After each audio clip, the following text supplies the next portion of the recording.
All right. Hello, everyone. We are live.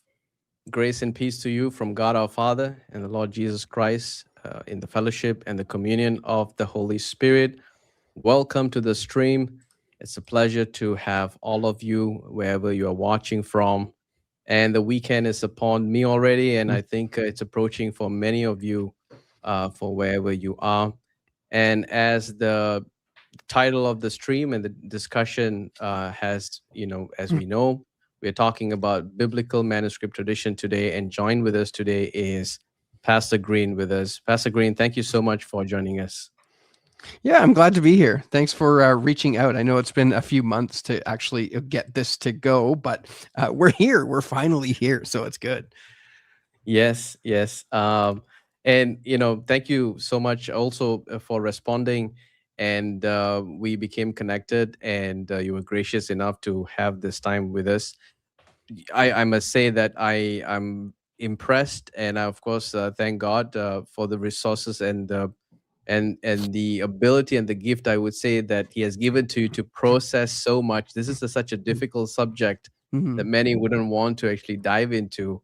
I'm really excited to wait to hear more from you. So thank you for accepting this invitation. Yeah, thanks Um, for inviting me. just off for the introduction, perhaps you can introduce yourself. Let us know a bit of yourself before we dive into the discussion. Yeah, sure thing. So, Pastor Dwayne, you can just call me Pastor Dwayne. That's fine. I pastor a small church up in Ontario. It's the Pentecostal Country Church. We have about 20 or 30 congregants, and I've been pastoring there for about 5 years. However, you're not here to hear about my pastorate. What you're here to hear about is biblical manuscripts. And so that's been a very long, deep dive for me. So basically, since I was a Christian, I began reading the King James Version. Right, I was kind of reared up in the faith in a fundamentalist Baptist church, and they get a bad rap, but they're not really as bad as we often hear. There's a few bad eggs out there, but now obviously I'm not a fundamentalist Baptist. Now I'm Hmm. a Pentecostal minister, but it was at the Baptist church that I really gained a love for the Word of God, Hmm. and that love for the Word of God had directed me, perhaps the Holy Spirit has directed me into learning the language and diving into these questions. And I remember one of the big things that I remember was a friend of mine had an NIV Bible, and I had a New King James Version, and there's some differences there, and Right. we'll talk a little bit about that tonight. But she was reading a passage, or Hmm. sorry, I was reading a passage that she did not have in her Bible at all. Like it was just the Wow. verse number was not even there. And I remember thinking, like, wow, that is crazy. Why is there Bible verses missing from her Bible? And so that's I don't know if that's what started it, but that definitely impacted the Mm. direction that I went when I was taught when I began looking at all of this stuff. So yeah, so ultimately, I settled down on the New King James Version. The reason why is because it's text based as Texas Receptus. Now, I'm not a Texas Receptus guy, right? And I'm not a King Right. James Version onlyist, but I also don't necessarily go along with the scholarly consensus on a number of issues in regards to text criticism, biblical manuscripts. So I'm kind of in this weird spot that really nobody is happy with. But we I can can talk a I little can bit about. Yeah, I go can ahead. see that because when I stumbled upon your channel, um, I really came about it was actually through a recommendation through another channel. Is Mm. actually the channel's name is actually Word on Ward. Oh yeah, There's Mark. another. Yeah, exactly. So Yeah. so yeah, that's the one. I sorry. And when I was watching one of his videos, and then your channel came up, and then I went to look for all the videos. Wow, this is. I mean, the coverage itself is extensive, and you're talking to Mhm. the scholars, preeminent scholars, and you're addressing all these issues. I would say, and what surprised me is that when I got to know that you're a pastor, like, wow. I mean, it's quite. First of all, it's rare, and Mm. second of all, there's so much depth that has to be dived into, right? Oh, for And sure. but what I liked about in the way that you're presenting this information, that I think we will obviously get into that first section of our discussion, is that the importance of it is that you present it in a balanced way, uh, because I've seen people advocate for certain positions, Mm. but they do it in a very polemical way, but you are doing an educating perspective, and I that's what really caught my attention, and to continue to learn from what you are saying. I myself do not have a particular position on which Mhm. manuscript position, that I hold to, Well, maybe but we'll I change that find, tonight. yeah, exactly. So I do see. I've watched all your interactions with this. For example, Dr. Maurice Robinson. Mm. Um, you know, so I think later his name will come up, obviously, and also your discussions with him. What I'm trying to say is that there is a sense that the importance of what you are doing has to be communicated to a lot of Christians, because as you mentioned very early on in during your introduction, when it comes to certain groups advocating and dismissing or rejecting certain Bible translations, but without really telling the context behind it, right? So Mhm. I myself, got into this study as well. I mean, not extensive as you are, but really studying textual criticism really opened my eye, and the love for the scriptures, especially the miracle of the transmission of the text itself. Mhm. I think because the world that I come from, English is not the primary language, so the easiest translations was NIV, right? Mm. And then over time, when the omissions of these verses came upon, that's how we are introduced to this world. So I want to gather from you, right? You obviously talked about the sort of inspiration that got you into it. Mhm. But since you're a minister, you shepherd a church, but what's really behind the motivation of starting the channel? Perhaps this is where the essence of this whole motivation Sure. about starting the channel, and particularly the subject of textual criticism, because one thing we are studying in the ancient texts, but this is in depth. This is what I think perhaps you can communicate. This is that textual criticism is such a in depth study Sure. subject. So how and what motivated you to get into this?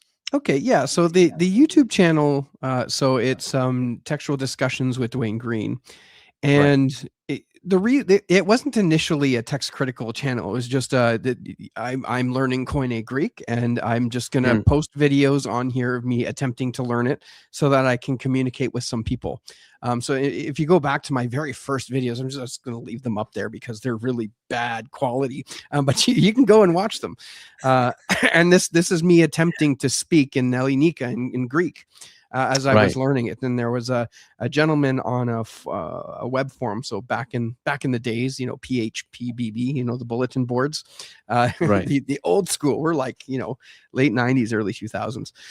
I would go on there and we would try to speak to each other in Koine Greek, and then it kind of morphed into attempting to Wow. do it in YouTube. And so you can go on my early channels and see where I'm attempting to speak and talk about Kinari Omu, my dog, and things like that.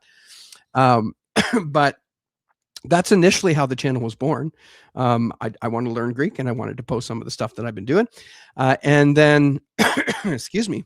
And then what happened after that is as I was like reading and gaining things, I just started posting some random stuff. I did a couple Bible reviews and stuff, and then just kind of settled into textual criticism because that was kind of the direction the channel was going, sort of on its own. It was just kind of led in that way, and it's Mm, just something that naturally I find interesting to pursue and to look at. It's like this thing, and you're looking at all these ancient things, and you're trying to puzzle this thing together, I just found it interesting, and so the channel just niched itself down into the discussion of New Testament textual criticism.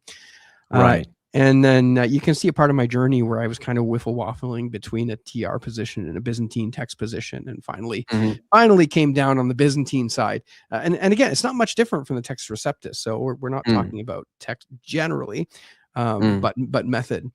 Right. So yeah, and then I just kind of kept going from there. I sent out some requests to some scholars to say, hey, you want to come talk about this stuff? And it was like Right. fire and forget, right? And then I was getting emails back saying, yeah, I'd love to come on and talk about. I want to, yeah, that'd be great. And so that's how the channel grew, and that's kind of how I got into it. Lovely, lovely. I Yeah. mean, that's essentially what I intend to do through this discussion, is not to reinvent the wheel, basically, Hmm. right? Making this content. My intention is that the focus of the channel is historical theology, and part of it is obviously manuscript tradition, something that's being passed down from generation to generation. And I was impressed, and obviously people like you somewhat are the gap in between the lay and also the lay people and the scholars. Hmm. First of all, you're a pastor, so you can actually speak to the people.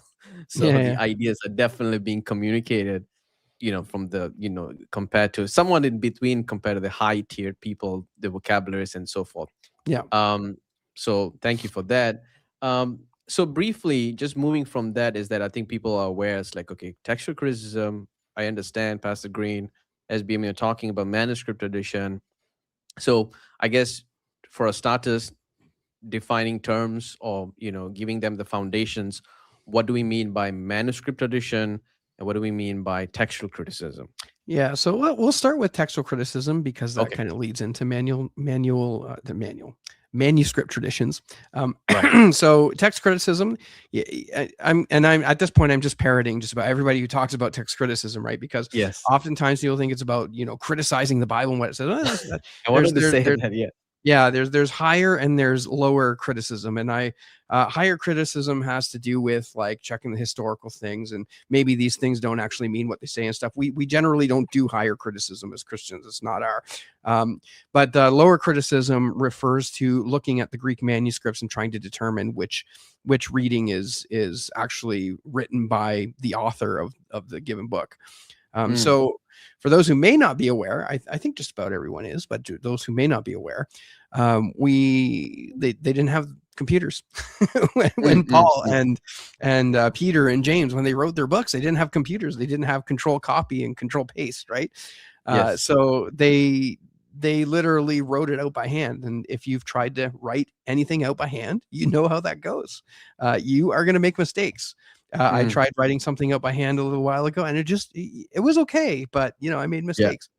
And it doesn't matter how good you are, you're going to make mistakes. Yeah. So text criticism just basically tries to weed out some of those mistakes, so that we can have the original text before us. Mm. So, and it's another important thing to recognize too is, there might be some who say, well, text criticism isn't necessary anymore, or things like that. But it's Mm. really important to recognize that textual criticism has been in the church since essentially the writing of the original documents. Wow. Yeah. So, like Jerome, for example, when he put the Latin Vulgate together, he mused Okay. between this reading and that reading.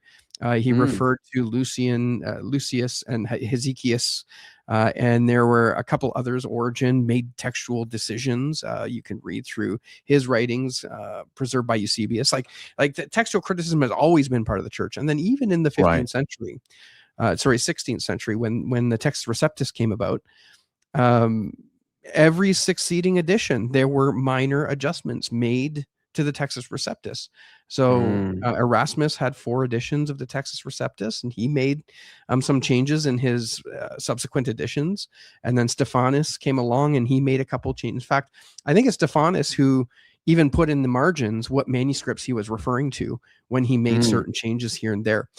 So Right. yeah, text criticism has always been part of the church. So it's important. And Right. then when we talk about manuscript traditions, what we're talking about is, excuse me, groupings of manuscripts. Because what Mm. happens is when you're copying a manuscript, right? One copy goes out and it may get copied 3 times or 4 times or whatever. And then there's a copy over here that gets copied this many times. And what happens is oftentimes the types of errors that happen from the scribes tend to clump up in groups. And those groups were referred to as something called text types. And Mm. so this is probably where you've heard the phrase Alexandrian text or Byzantine text or Caesarean text. These are just groupings of manuscripts with similar readings in them. So when we talk about manuscript traditions, this is kind of what we're talking about. And then in Okay. the 15th century, with the advent of the printing press, we Right. have now a printed edition tradition. Printed edition Mm. tradition. In Okay. the yeah, yeah. So that's typically what we mean by manuscript tradition. Manuscript. Yeah. Yeah. Right. I see that. And it's interesting that you even, you made the distinction between the printed edition, the original. So so how would we define that? Is it like source material? Is there a terminology to make that distinction, or just printed edition, and just manuscript? Yeah, yeah. So we would just make the distinction between printed editions and Mm-hmm. manuscripts. Now, Okay, great. manuscripts, though, right? Right. When you go back into the manuscript tradition, generally Right. speaking, is kind of sorted out into a number of different Groups. ways. Right. Yeah, so they're kind of done on different materials. So you have papyrus manuscripts, and these are, for the most part, they're smaller. Mm-hmm. They're like little pages with a couple words written on it or something. There's a couple big ones with some of the whole Right. book, some of the entire Gospel of John or something like that. Mm-hmm. But these are generally older manuscripts, and they're found in Egypt. And then you have unsealed manuscripts. And these refer to any manuscript where the Greek text is written in all capitals. Then you Right. get into around the 9th century, there was a sort of copying revolution where all the unsealed manuscripts were turned into something called minuscule writing. And this minuscule writing is more like Greek cursive, so they look very different. Like if you can read unseal, you will still have a hard time reading the minuscule. I should have prepped Mm. some images so that you could see the difference, but it's quite different. Like it's you get used to it when you start reading it, Right. but it takes a little bit of effort. So those were later produced Mm-hmm. later, but just because, and this is where the distinction is now, just because the manuscript itself was produced later doesn't Okay. necessarily mean that the readings on those manuscripts are late. And Right. that's kind Right. of like a key argument for my own position. Uh, Right. so so yeah, I'll leave it at that. Yeah. So we discussed manuscript tradition and textual criticism, but then what would be the end goal? So why do we do textual criticism, lower criticism, right? What's the end goal of such practice? Its usefulness of understanding the Bible that we have today, Okay, like so the end, in a general sense. yeah. So generally speaking, text criticism, the goal is to get back to the original text. That's it. Mm, The text okay. that came off of the hand of Peter and Paul Right. and the evangelists. Now, of course, there's Old Testament textual criticism, but you could spend a lifetime on that. So I Mhm. focus my studies on New Testament work. But yeah, so the goal is just to get back to what came off the pen of the inspired authors. Mm, So yeah, and again, like I said earlier, that has been the goal of the church from the right. very beginning. When Very early Origen on. has two Yes. readings in front of him, he's going to go, no, this one isn't good, and I'm going with this one because I think this one's original. And Yeah. of course, there's ways to go about that, but that's I really appreciate getting into the weeds. I appreciate that you highlighted, that continuity, and also the this practices was very much be able to demonstrate it evident in the early centuries of the Christian faith, and Christians very much were interested in preserving the scriptures and using this science, how I would to view it as a science, in order to make sure, in order to discover, or I would say preserve, the accurate reading from the first century. And that's the goal of the textual criticism, as you Mhm, have pointed out. And in this discussions, usually when we talk about the Bible generally, even when there was, I was brought up, in a Muslim country. We mhm, have history book, and the history we study different religions. And when it comes to the Protestant, when it comes to the Christian faith, the Christian religion, they would, highlight certain key milestone in the Christian history, and one of it would be the printing innovation, mhm, John Gutenberg, and then this two codexes that not whose name which name comes up all the time, generally in all the documentaries, whenever people make a historical case for the for the reliability of the Bible, such as what we call the, I'm sure Vaticanus and Sinaiticus. I Yes. hope I'm is it Sinaiticus or Alexandrinus, Vaticanus or Sinaiticus? I'll let you explain it. Yeah. um Yeah. what's with this, and why people bring this up, codex, when we talk about the Bible? Okay. Can we share screens? Sure, go ahead. Sure, go ahead. Yeah. Let me if I go share screen, there it is.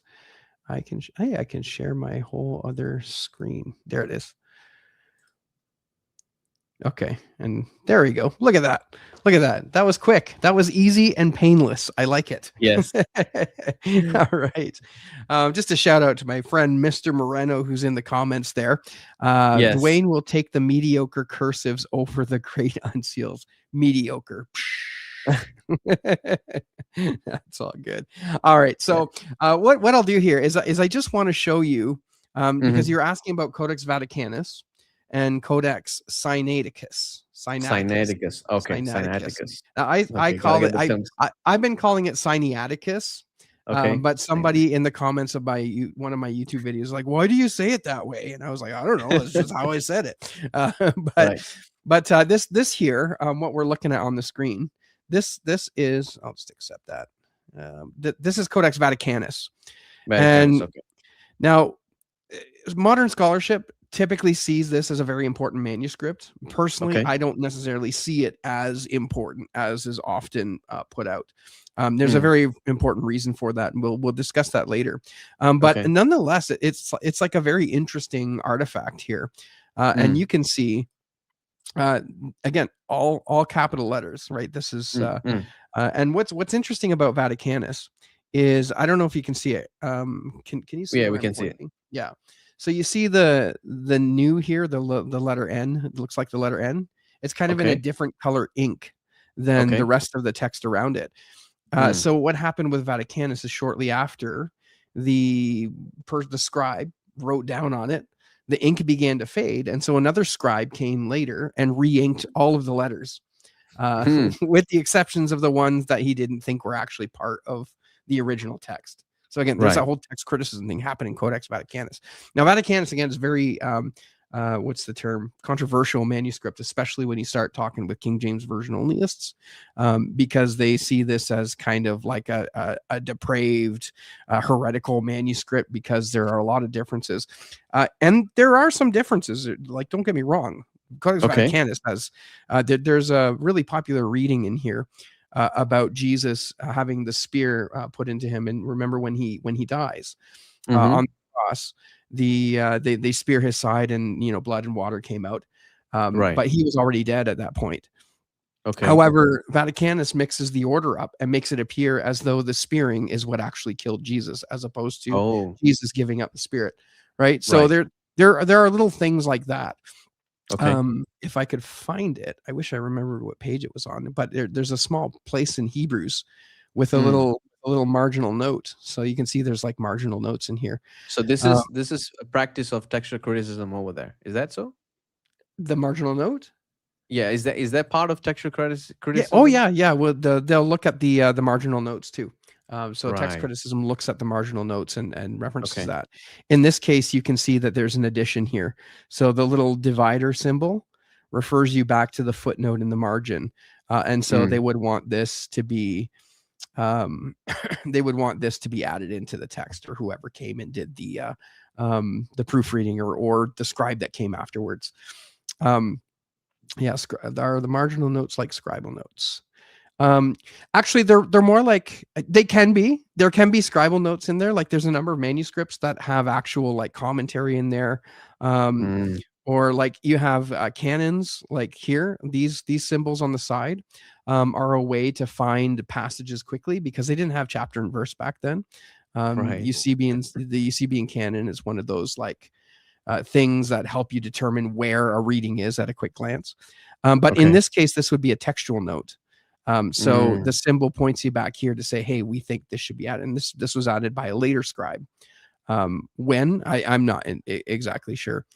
But anyway, so this is Vaticanus, and Vaticanus apparently has some similarities with it Mm-hmm. to the Coptic manuscripts. Coptic is Egyptian. So what Mm. happened is somebody got a hold of a manuscript that was very similar to Vaticanus, Right. and translated Greek into Coptic. And so there's a Right. link between Vaticanus and Coptic. Mm. So I would call Vaticanus an Egyptian manuscript because it reflects Okay. an Egyptian text base or an Alexandrian text base. Mm. So that's when we start getting into those groupings of manuscripts. Groupings. Yeah. And But the groupings, sorry to cut you off, yeah, Pastor. yeah. So when it comes to the groupings, and these names, is it based on the location that these manuscripts were discovered, or because of its tradition in terms of the how it's being transmitted? Is there a particular school of thought, or I would say, trying to find the right terminology over here, a Like why practice? why is it called Alexandrian? Yeah, Yeah. exactly. So Alexandria and Egypt, Egyptian-based manuscript, text-based. Yeah, so there's a geographic component to it, right? Okay. Because one of the major schools, or sorry, schools, one of the major libraries Right. from antiquity is the Mm. Library of Alexandria. There was another Okay. library in Caesarea, and another school in Caesarea. Um, Mm. Interestingly enough, Origen in the third century, I believe, second to third century, he Right. was kind of like headmaster of the school of Alexandria. So we want to be careful here because there's this whole two streams theology that you often hear, Okay. especially from King James Version onlyists, which will say, well, the Alexandrian manuscript's bad and Caesarean manuscripts are good, but that's way too simplified. Um, Right. but there is a library in Alexandria, and what happened is when these manuscripts were discovered and were being classified, the work of Westcott and Hort specifically, probably heard those names. These were scholars from the 1800s. Those are very contentious They are contentious very names. contentious names. Yeah, I Yes. personally, I think they slowed down the progress of textual criticism, um, Okay. but nonetheless, I'm not here to like slander or to argue Right. per Right. se, but just to spell out some of the history here. Mm. And so Westcott and Hort came along, and they kind of, with the help of others. Mm. So it's not just them, but they, their edition got really popular, so everything comes down on them. Right. Um, but they sort of began classifying the manuscripts into four groups, right? Remember those Okay. similar readings, and that's where we get Caesarean. Well, Caesarean came later, but that's where we get the Alexandrian, Western, and Byzantine text from. Now it's called the Alexandrian text because it is thought, right? It is thought that the Alexandrian text was the result of a recension that happened in Alexandria.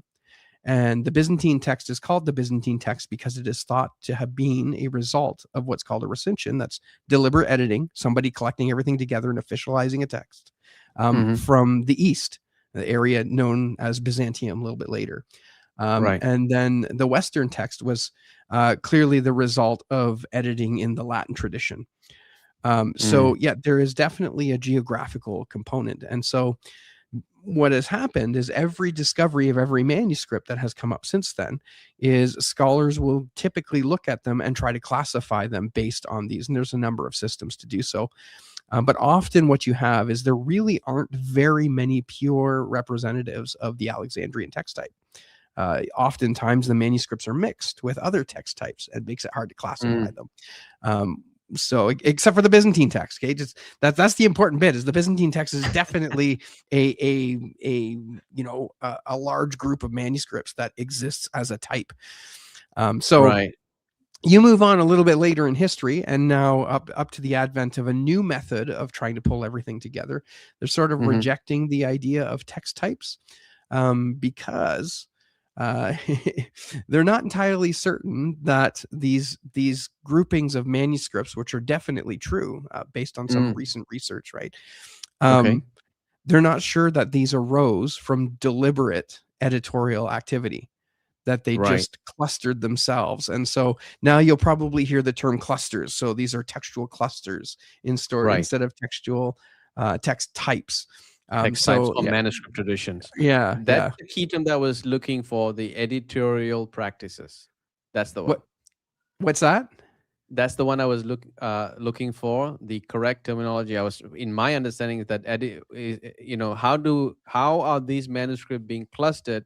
Is it based upon, obviously there's a geographical component to it, but also Yes. editorial practices? That's the terminology I was looking for. Right, right. And it's starting to look as though editorial practices, or I should say, officializing a text in a general area, Mm, was not the cause, that just kind of happened in this way. So it's a whole interesting discussion on how manuscripts and stuff are classified. Um, right. but yeah, so Vaticanus is supposed to be a very good representation of the Alexandrian text type. So I have here also Codex Sinaiticus. I'm Mm-hmm. calling it Sinaiticus. I don't care what anyone says. Yeah, Sin- yeah, yeah. All right. Cyanide, Sinaiticus. I think I think people just call it Codex Sinaiticus. Yeah. Sinaiticus. Okay. But I mean, you have it here, right? Right. It's again, very beautiful manuscript, right? And these both Vaticanus and Sinaiticus are supposedly from the 4th century. Unfortunately, there's no dates on the manuscript, so Of course. yeah, yeah. So a bunch of analysis is done on the writing style to kind of get a Mm, general ballpark of when it might have been written. right. Sometimes there's notes and stuff that help you with that, but generally not. You don't start Right. seeing notes of when a manuscript was written until uh, later in the 11th to 15th century. That's pretty So interesting because given the modern practice is that whenever we write something, we write the date first. Isn't that so? Right? Like yeah, yeah, yeah. I was wondering why isn't that is that something peculiar, strange to the antiquity transmission practices or something like that when it comes to text, like ancient texts? Of writing Any dates on it. reasoning? Yeah, any reasoning why they don't write why they didn't write dates? Yeah, I thought it would be important, no? yeah, I don't know. I don't know. I've never considered that. Like I Right. said, generally it's not formalized, Right, right. and you don't start seeing that kind of stuff until a little later, when it'll Mm, say something like, scribe so and so wrote this in the 1500th year of our Lord or something like that. yeah. But generally you don't see that. So it's very rare to see a date. So Mm, I'm pulling this page up in Codex Sinaiticus. Again, this is a 4th century manuscript because it's worth showing you this because it's interesting. right. Um, is So Mark 16. Let me minimize this here. These buttons are a little bit. Oh, I got to go to the next page. Hang on here. How do I They get to the have next page? they have digitized this. Wow. I Yeah. remember Oh, my yeah. pastor even has the printed edition with him. He carries around Yeah. Yeah. the It's New a very Testament, at big, least. very Yeah. big, very expensive book. Yeah, you see, to get the what they call the facsimile edition. Right. But anyway, so what is happening here? Is this Mark 16? Yeah, it is. Yeah, so what's happening here in Codex Sinaiticus, right? So Mark Mm, 16, 9 through 20 is a very contentious passage, right? right. So if you know anything about Mark 16, 9 through 20, that's Jesus Hot commissioning topic. his he's Jesus is commissioning his disciples, and he says, "Go and preach the gospel to every creature, cast out Mm, devils, heal the sick, he'll speak with new tongues." mm. The stuff like I don't. Are you a continuationist? Can I ask that? No, not necessarily. Yeah, yeah. No. Okay. I'm So okay not with it. necessarily, Uh, right?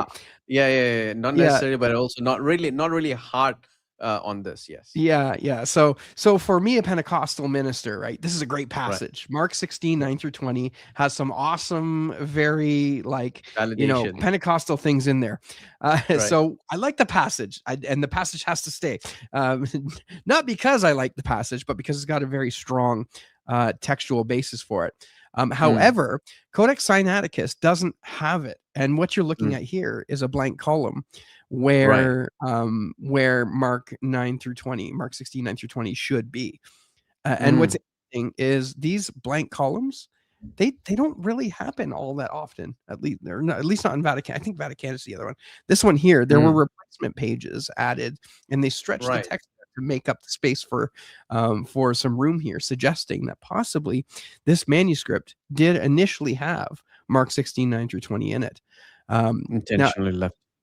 again, I understand that there's a little bit of conjecture there, but it is weird that the letters are Mm, squished to try to fit a little bit more in there than the rest of the mm. manuscript. Um, the other interesting thing here is the little flourishing here, and then what you have. Let's see if I can zoom in a little bit so we can get a little bit more detail. Um, you have here Evangelion Kata Markon, and this is the Mm, end of the book. So they put the title at the end of the book instead of the beginning. I mean, at the beginning, but at the end also. So you right. got Markon there and Katalukan at the top. So again, Sinaiticus, a very interesting manuscript, but I don't think that it's the be all end all.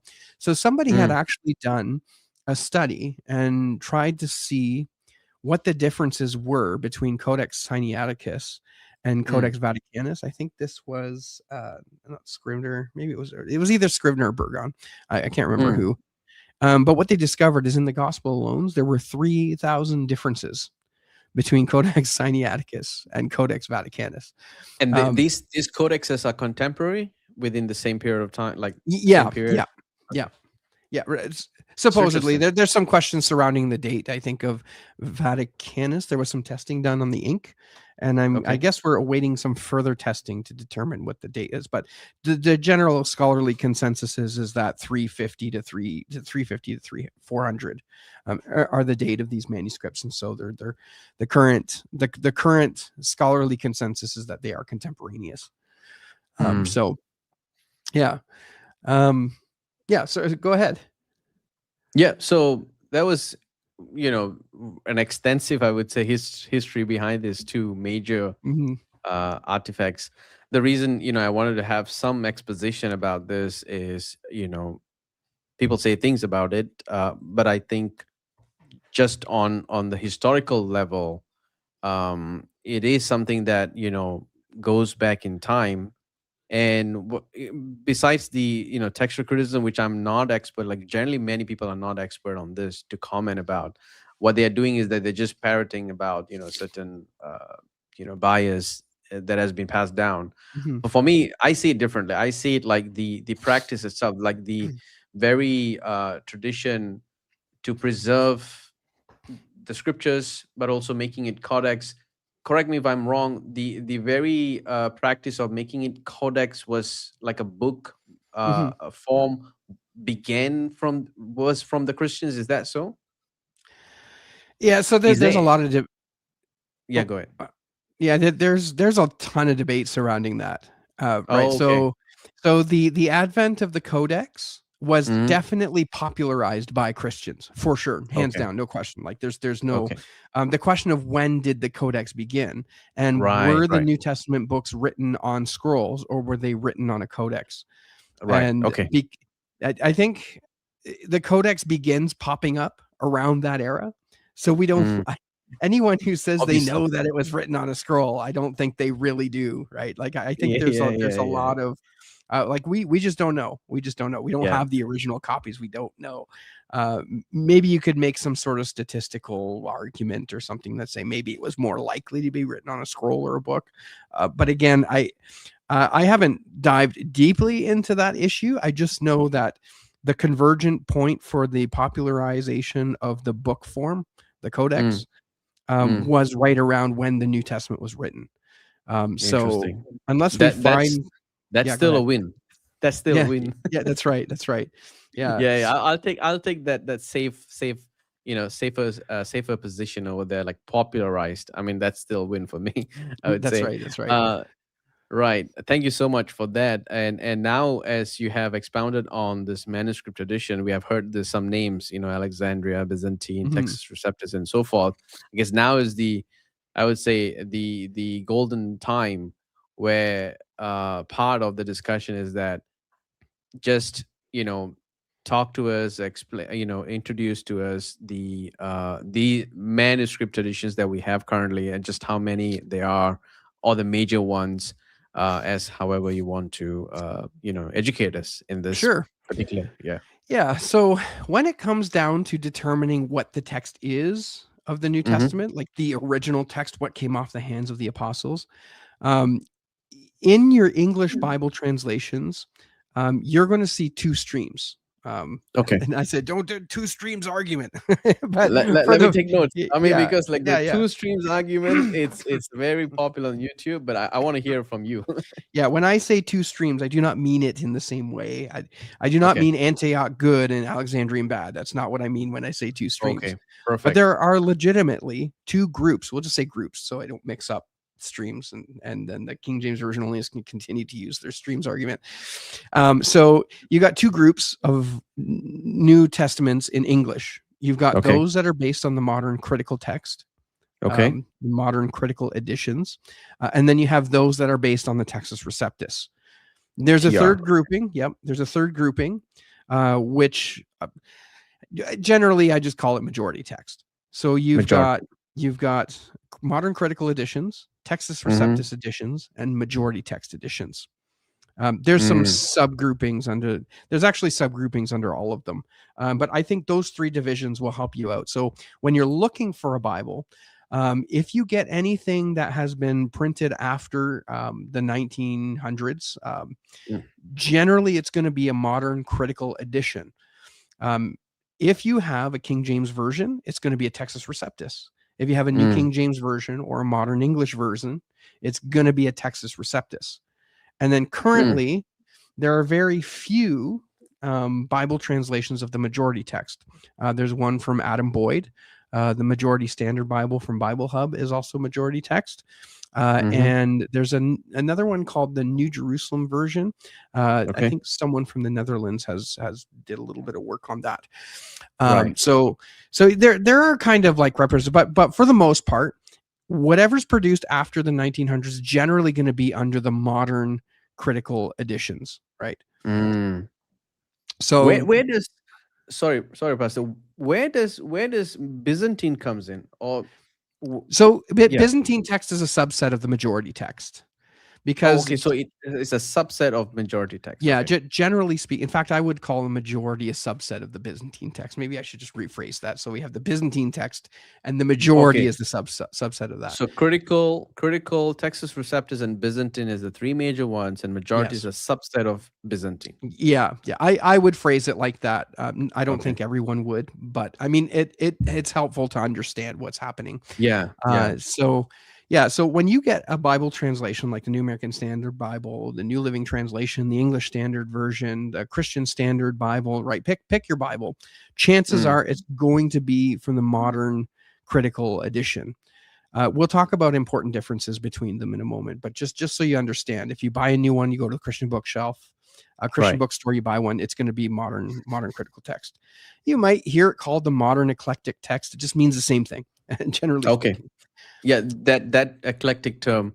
If you don't mind, just a bit. What do they mean by eclectic? Eclectic means it's picked and chosen on a variant by variant basis. So Okay. yeah, each variant is going to be selected based on a number of principles. I don't think we'll get into those principles of selection today because that's Sure. like Sure. a Sure. series Yeah. of videos. That's yeah But huge. Yeah. yeah, so modern eclecticism uses certain principles to decide which readings are the right ones to put into the text. So they don't And have a standard. What they do is that they take different texts and then they apply a principle and just merge it together. Is that a fair? yeah, they apply a principle to make a decision. So Right. for example, when you come to a reading, so 1 Timothy 3:16, Mm. he who was manifest in the flesh, right? Great is Okay. the mystery of godliness, he who was manifest in the flesh. That's the critical text reading. But the Textus Receptus and the Byzantine reading is um, great is the mystery of godliness, God was manifest in the flesh. So there's a Right. definite distinction there, and a very important Sure. one, right? Because Mm. God manifest in the flesh makes explicit the divinity of Jesus, whereas Mm. he who is manifest in the flesh isn't as explicit, right? So the modern critical editions will come, or the modern critical scholars will come to this and they will say, okay, we have our principles, we're going to apply our principles, and our principles, what they do is they take us to the reading as he who is manifest in the flesh is original. Now, Based on like the so principle, which is like how many manuscript. Obviously, we're not going into the principle, but I'm just trying to synthesize, basically saying that they come together based on this varying readings. and then they decide upon the text. Yeah, so a principle might be something like the harder reading is to be preferred, right? It's a very we call that a canon of textual criticism. These principles, or the shorter reading is to be preferred, lectio Mm. brevior, right? And of course, these are principles which are disputed, right? There's lots of Yes, discussions around, yes. Like especially what's the shorter reading. justification and Yeah, so forth. Yeah. yeah, yeah. So he who is manifest in the flesh, and then they would take a look at, what kind of witnesses do we have? Oh, these manuscripts are older. We prefer older manuscripts over the majority, and so we're going to go with those, right? So it's it's Right. it's just decisions based on things like that. And so what happens is in the modern, and this is really important, right?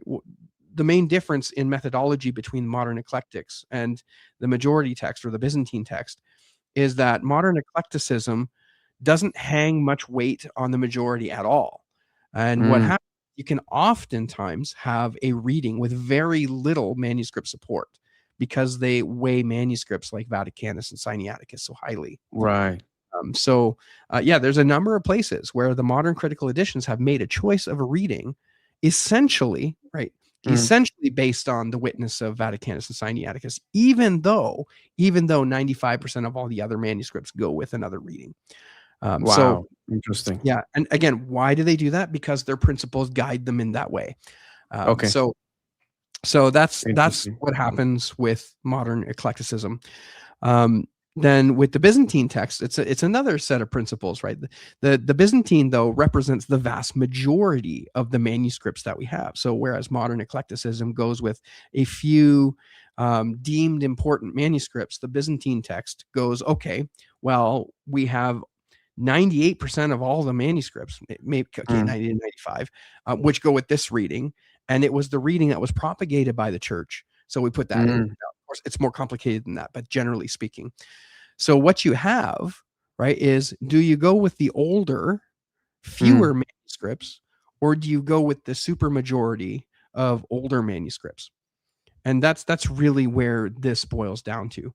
So The the Texas, deciding factor. Yeah. yeah, the Texas Receptus, because it was based on what Erasmus had at the time, naturally is much closer to the majority text. So you could kind of put the TR under a majority label if you want to make it really easy, Mm. even though it's its own separate tradition. Um, but yeah, that's the crux of the argument right there. Do you go with the Interesting. very few, or do you go with the wider tradition? Um, so so yeah. Right. So that's very interesting the way how you present it in terms of the you're already presenting a case for majority. I can see it already Sure. there. So the older few versus super majority reading, but also another thing that something that is more persuasive is that the wider reading, like the Mhm. reception church universal. Yeah. And just one last point before we move to the next one would be, so when you say Byzantine, is it because it was preserved in the east or Yes. because Yeah, okay, so preserved so in the it's called east? the Byzantine text because it was basically produced and propagated in the East in the Byzantium Empire. So Okay. that's where it gets its name from. Again, it's just sort of geographic thing. Right, So right. let me just Interesting. share one more thing here. I don't know how much time you have, Silas. I have time. I mean, I'm Okay. at your mercy. Oh well, there you I'm at go. your grace. My We're gonna apologies. be I'm here at till your 3 grace. in the morning. I do like six Yeah. hour live. No, I don't do 6 hour live streams. So I have this here. Some of you might know what it is. Okay. And this Yes. is interesting because this is actually not the same as the standard eclectic text that you have Mm, underlying most English Bible translations. This one specifically underlies the New International Version. And the reason why mm. this is so interesting, remember how I was talking about minority readings? There's a Okay. reading in Mark 141. You might know about it. Jesus, he's there's a crowd around him, and a leper comes to Jesus and wants his hand healed. And our Bibles typically say that Jesus was filled with compassion and then Mm. healed him. Okay. But the NIV, the 2011 specifically, I think, doesn't have Jesus filled with compassion. It has Jesus as filled with anger. And okay, what is going on there? Like the Greek, What?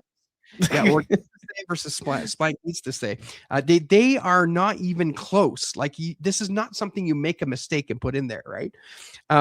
So what the NIV Yeah, did there it's is there, true. yeah, It's there's true.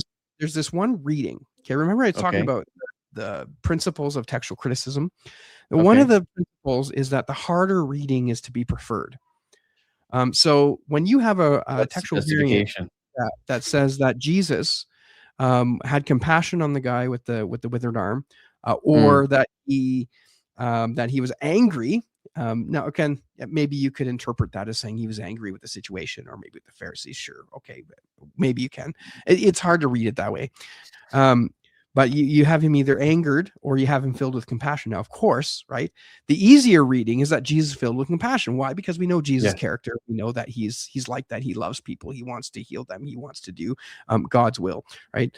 And then but the reading that he was angered, well, we don't like to think about an angry Jesus, even though there's Yeah. the tables, right? Flipping the tables over. So that angry Jesus, that's the harder reading. And so the NIV committee, specifically the NIV, you're not going to find that in any other English Bible translation except the NIV. And the That's reason interesting. is remember how I was talking about those minority readings, is Right. that reading only exists in one Greek manuscript. Out of One. 1,600 manuscripts, it exists in one Greek manuscript and a couple in the Latin translations. And And they that choose is, to go with one. yeah, and that's Codex D, because they have weighed the canon of the difficult reading as more important than the number of witnesses that are available. Mm. Now, what's wild, okay, Codex D, okay, that's a 5th century manuscript. It's called Codex Bezae. It's from what we call the Western text type. And the Western text type is known for expansion, for paraphrasing, for just doing weird things.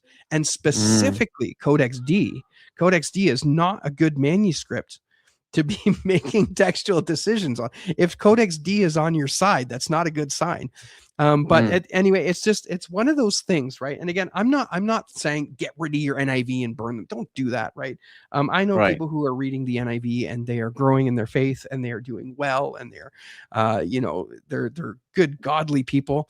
Um, but these are the things, right, that you should be Yes. aware of, right? Right. Right. Right. Um, so Absolutely. yeah, so generally speaking, um, I prefer to go with the Byzantine text, with the Mm. wider grouping of manuscripts, than to go Mm. with a selection of a subjective judgment based on Yeah. some manuscript that's kind of weird. Yeah. My basic understanding, when just reading as a layperson, is that the one of the evidence or the attestation for a particular reading is that how much evidence do we have, like how much of that manuscript supports the particular reading. So I'm surprised that that version chose to go with the hard reading, especially given the Mhm, fact that, wow, in 1600 manuscripts, 1600 manuscripts, they went with one. So that's a mhm. pretty interesting one. So Yeah, obviously the philosophy behind it, I don't understand how they justify it, but there's something for us to get to know as well. yeah. um Now yeah. I need to be clear too, right? There are many confessing Christians who are modern Mhm. eclectics, right? Who follow Okay. the modern eclectic methods, and I believe they're sincere, and I believe they're Christians. And this is one of those things that is going to be discussed to the ends of the earth, kind of like Calvinism and Arminianism. Like you just got to get over it and recognize that these guys are your brothers. Mm. But yeah, this is like one of those in-house debates or discussion topics that comes up, and I personally am not satisfied with modern eclecticism and the way that it runs. But yeah, I just want to say that we can have these discussions without getting vitriolic, and Right. without like having any major fallouts or anything like that. I Because yeah, agree. there are good, Yeah. sincere people on both sides of the question. That's the pastor's heart over there, I can There you see. go. Yeah. There you go. That's why we need to have pastors who Mm, communicate certain historical positions in this manner, so that people don't misunderstand, as if like that's really right. life and death matter, right? And cause really division. There's obviously positive case, and there's lots of, I mean, the amount of persuasion is there. I can Mhm. see. I totally understand. It's just the preference, and also Yeah, really sometimes with the presupposition that we come from. It could be denomination, it could be the it's sociological true. framework, and all these things, we have taken into consideration of how one chooses a particular manuscript tradition. That's a separate subject to obviously discuss. Now, since we have got to know this, manuscript traditions such as which we have understood, modern critical, Textus Receptus, Byzantine, and a subset of it will be called majority. And Textus Receptus also can be in some way Mhm. under Byzantine text type. Is that a fair, Yeah, accurate yeah. sort I of? mean, there are some differences, right?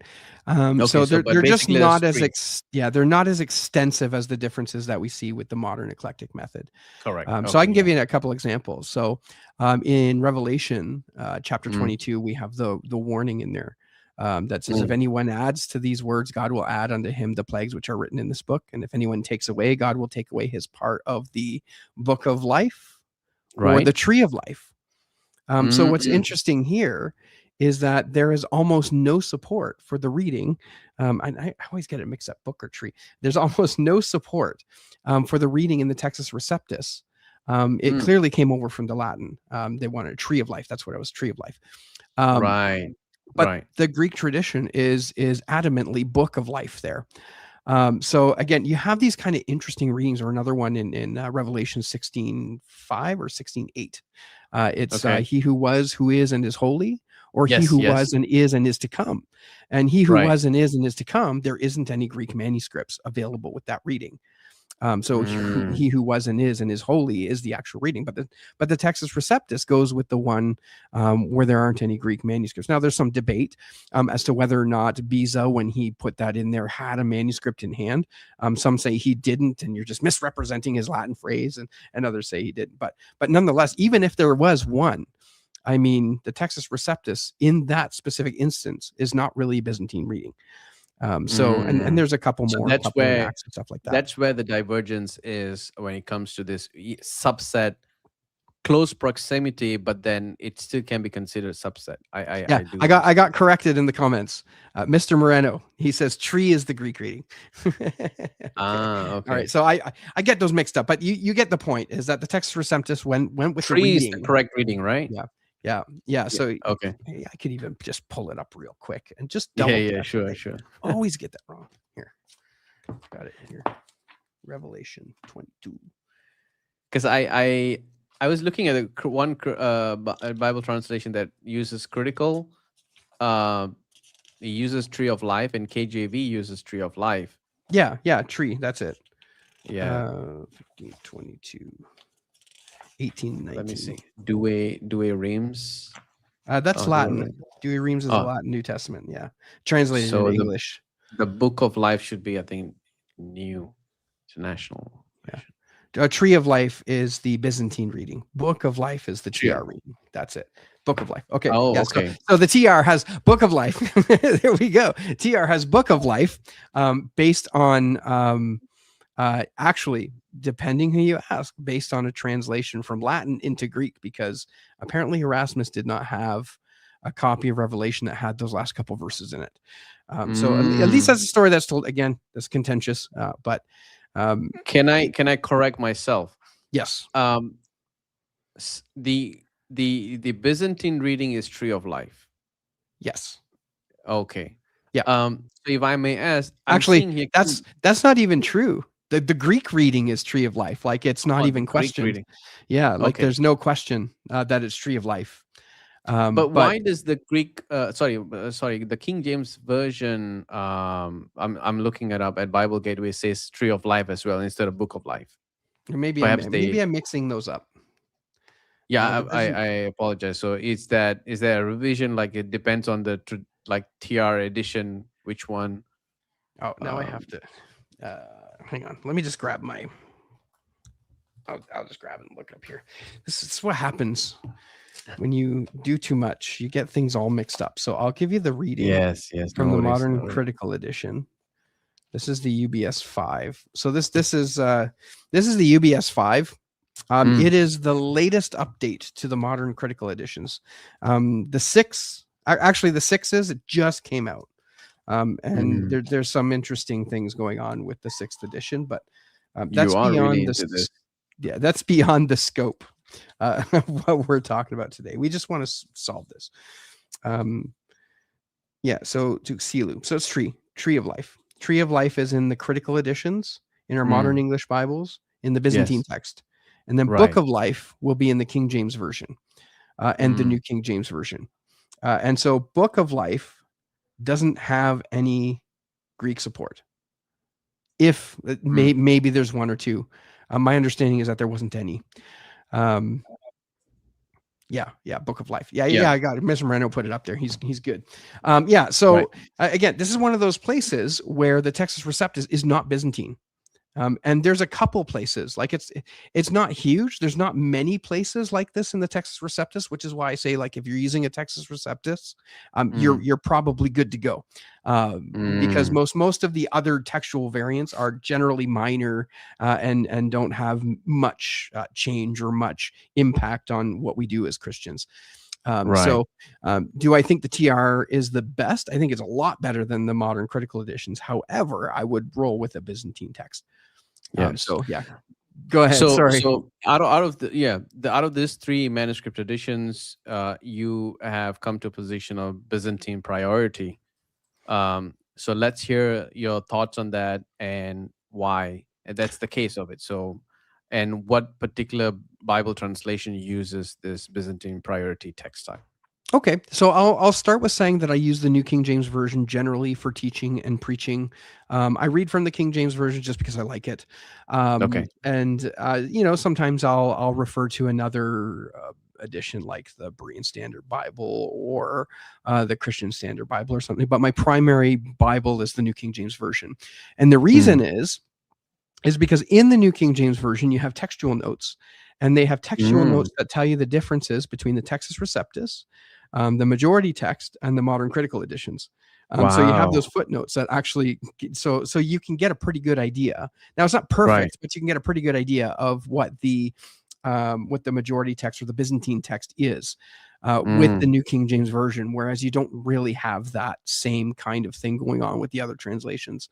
Except the Berean Standard Bible. If you're going to go modern critical edition, the Berean Standard Bible has pretty good footnotes in there. The New English translation has a lot of textual footnotes, but a lot of those footnotes are outdated. So you Mm. got to be You mean careful the there. NET, right? Yeah, NET, the you mean? NET. Yeah, so a Right. number of the notes are actually rather outdated. They Mm. typically parrot another guy who, his work was really popular in the like 60s and 70s. Right. But now some new stuff has come out, and so much. I won't say much of it, but some of the stuff you see in the NET, you should double check that when it comes to text critical questions. But yeah, so I use the New King James Version.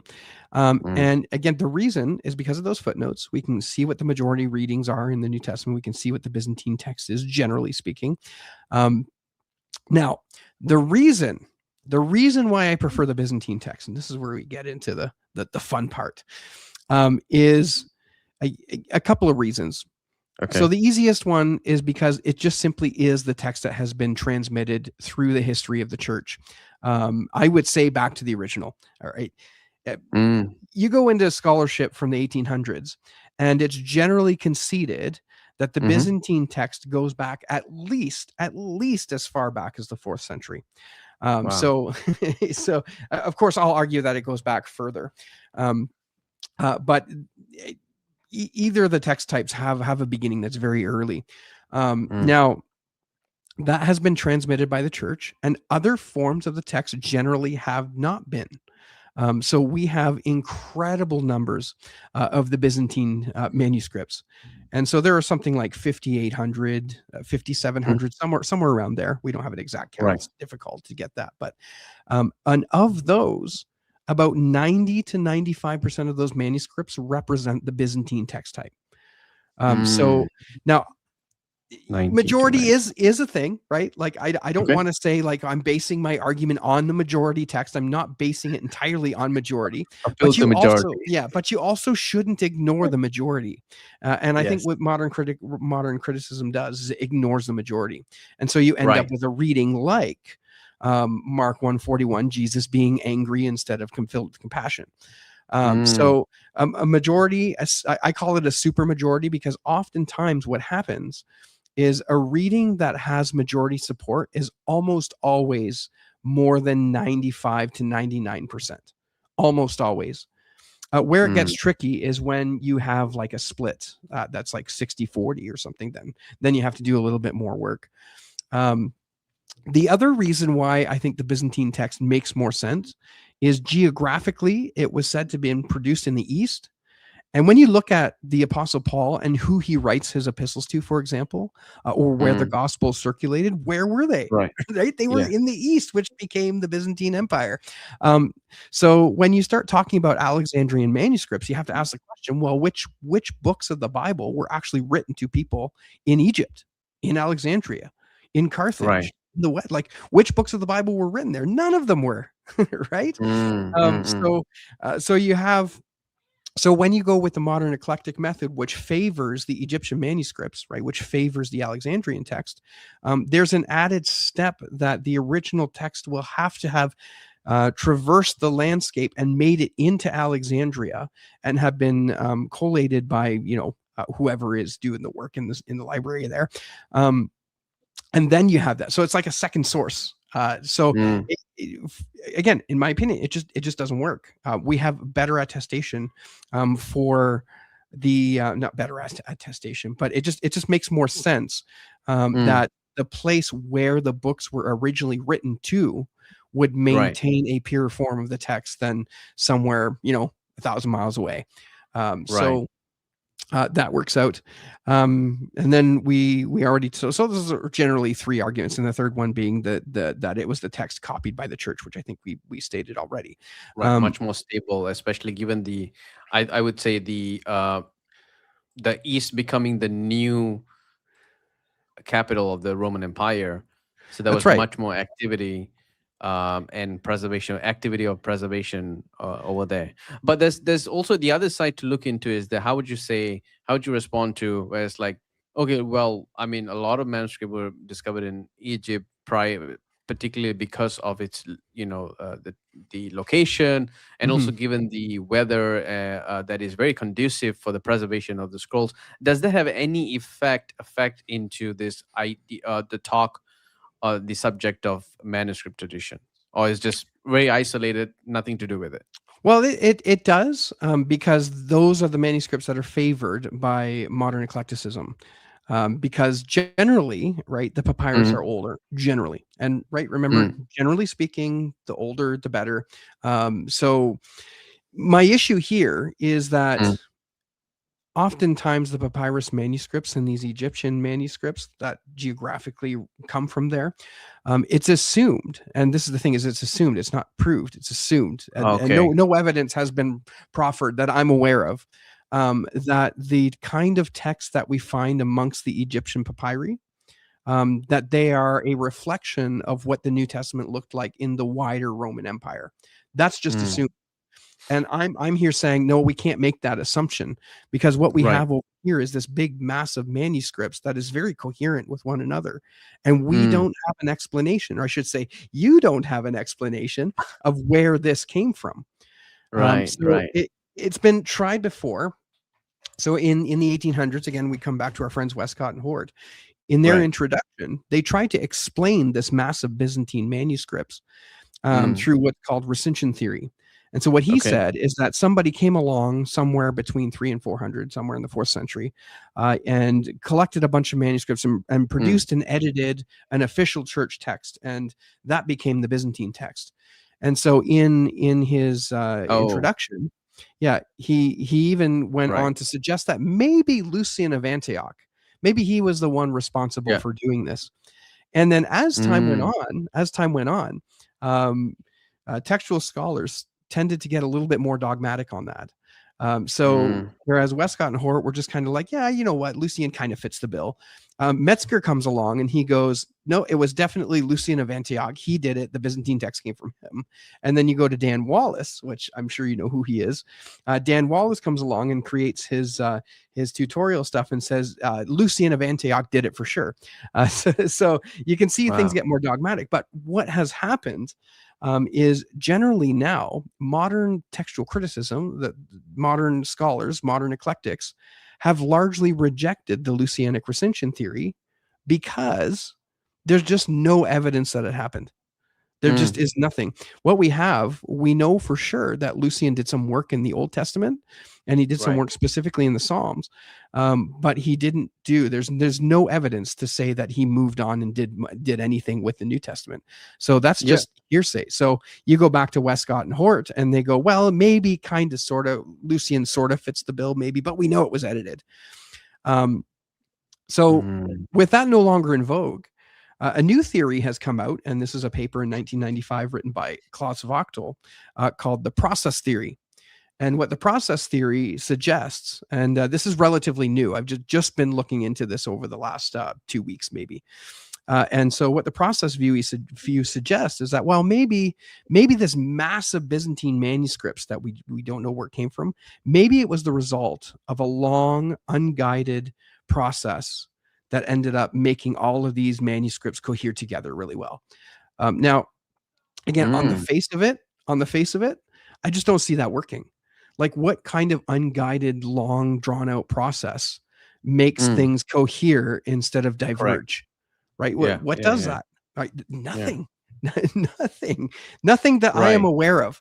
Yeah. So the problem with the process view, and the reason why there's not so much on it right now, is because the initial paper to kind of push that off was written in German, and of course I don't speak or read German, so it's going to be a hard time.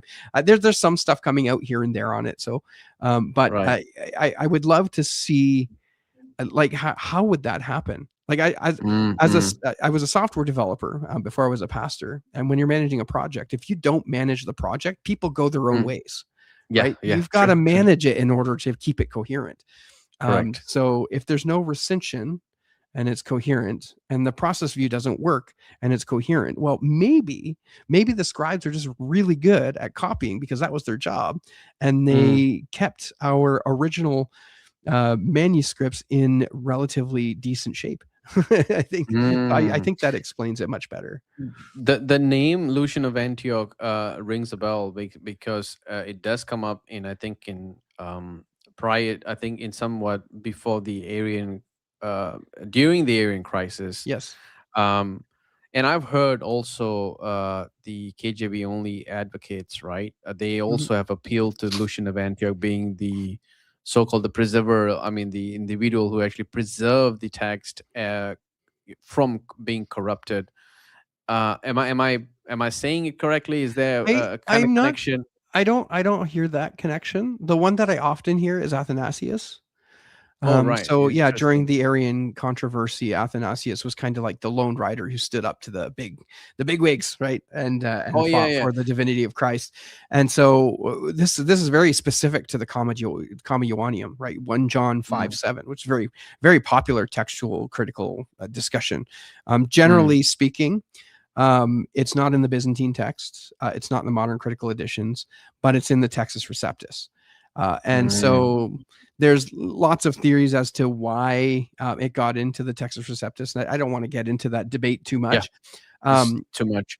I was yeah. because the reason I was watching another person, maybe name also comes to your mind, Robert Breaker or something Oh like yeah, yeah. that. So Robert that, Breaker. Yeah, yeah. Robert So Beaker. in one of the presentations, he made the argument saying that Alexandria was, like, is not a good place. Antioch is where all the manuscripts was preserved because Christians were first called Christians, and at that point of time, therefore, that's the sort of place that everything was.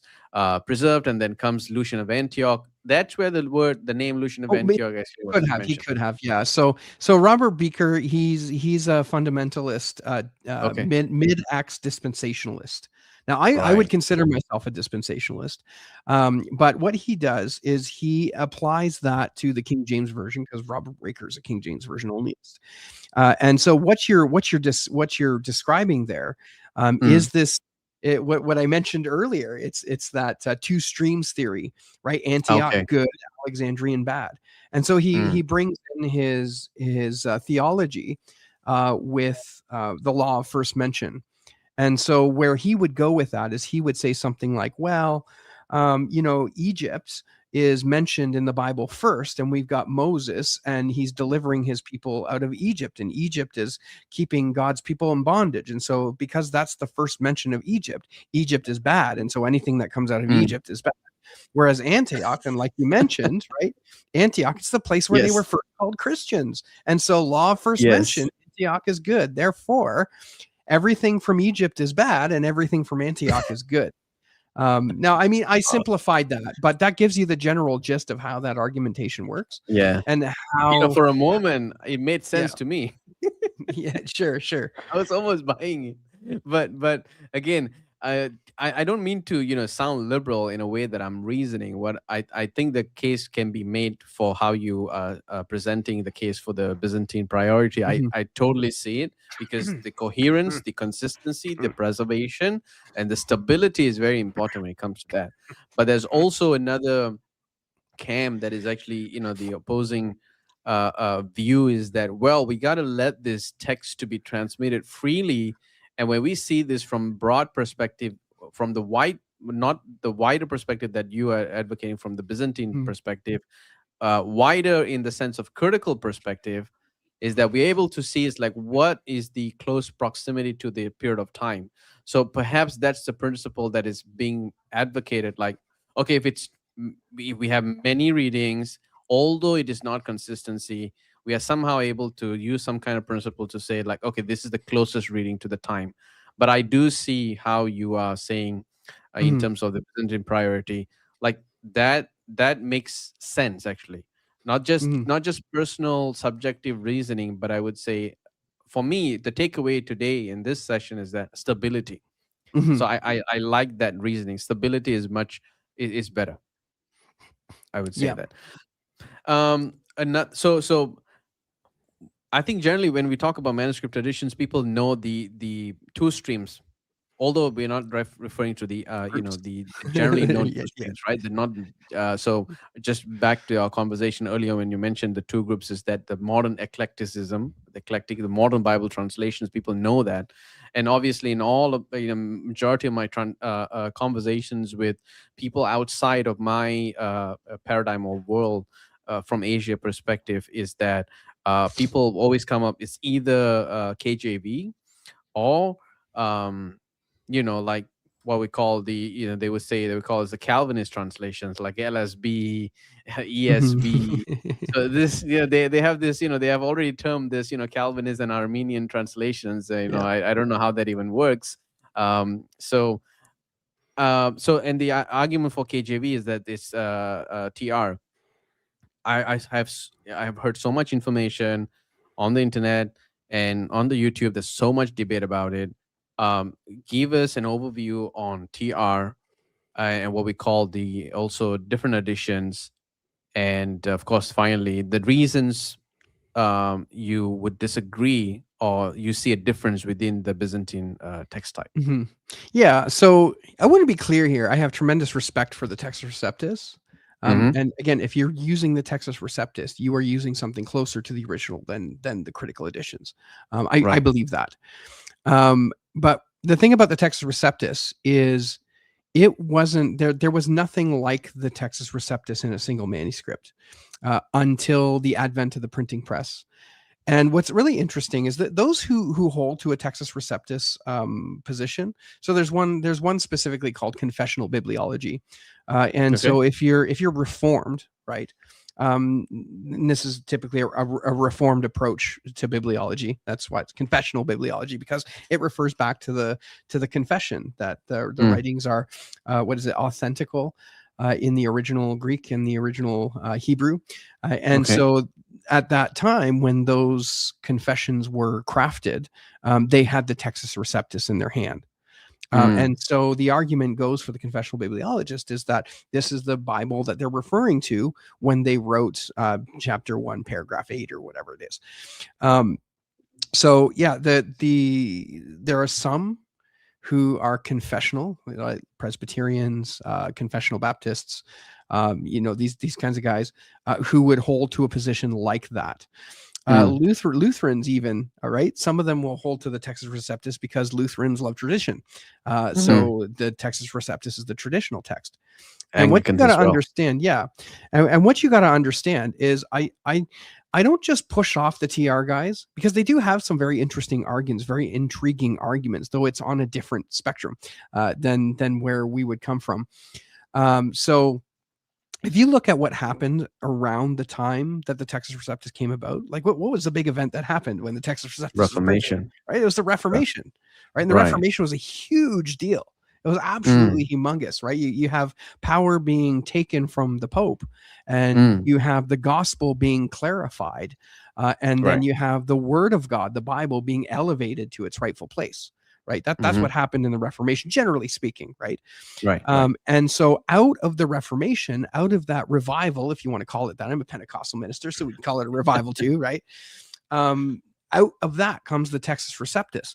So Right. an argument could be made on a theological level Okay. that God had put this there at that time for that reason, right? And so if it's worked in the past, if it's proven by God, then we continue Mm. using it today. And again, I think that's a valid argument.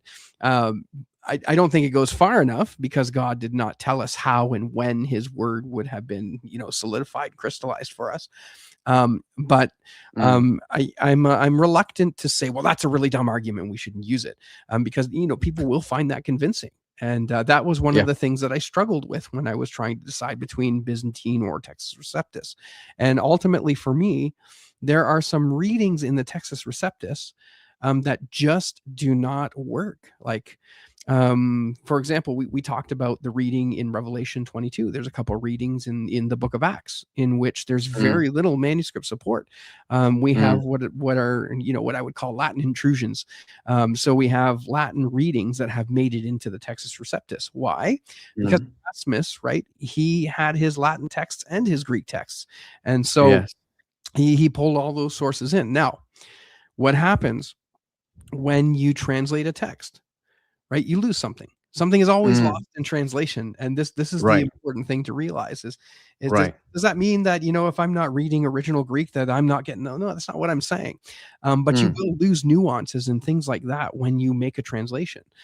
And so Right. when you translate into Latin, um, you're losing nuances of the original language. And so Correct. I don't see that as a way of perfect preservation. Right. So for me, Because of its I source. Is that yeah, a better yeah, way to describe? because of its Yes. source. Yeah. So for me, the original language should be the vehicle of preservation. And Mm. so the Byzantine text, because of its coherence and its massive manuscripts and a number of other reasons, which we haven't touched on today, uh, it just works better. So yeah. So again, I love the TR. Use the TR if you have it. I think the Byzantine text is just a little bit better.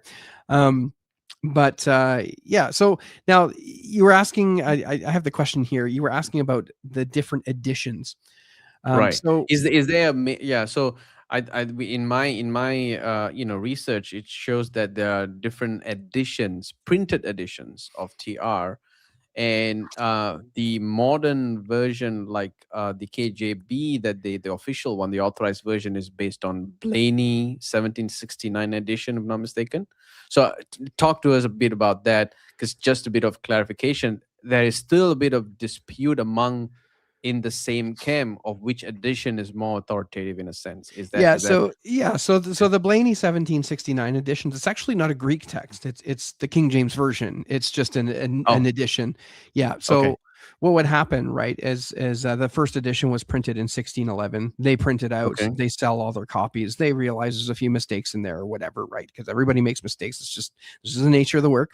And Yes. so in the second edition, the second printing, they'll fix up some of those mistakes, maybe make a few changes because they found something, and then they'll print that. And then it's like this process of getting better, right? Refinement. Refinement, yeah.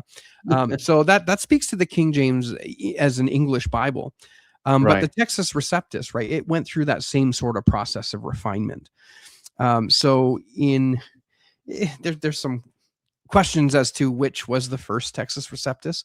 We always say Erasmus's editions were the first ones, but the Complutensian Polyglot, which was another printed Greek, right? You got to remember, like, the printing press is brand new. And so everybody Right. wants to get their stuff printed, and because you can make more money selling Bibles, right? And you can get it out to the Right. churches faster when you're using the printing press as opposed to waiting for scribes to cut. And it's just generally more efficient and productive. So everybody wanted to get their Bibles out on the printing press quickly.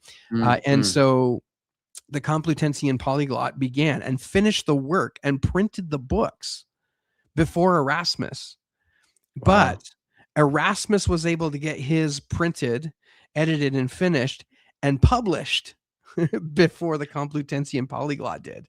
Right? A very, very interesting very It's a interesting race, basically, historical thing. Yeah, yeah. So some have suggested maybe Erasmus rushed his edition to beat the Complutensian to be the Polyglot. first one. Yeah. Yeah, to be the first one out with the Greek New Testament.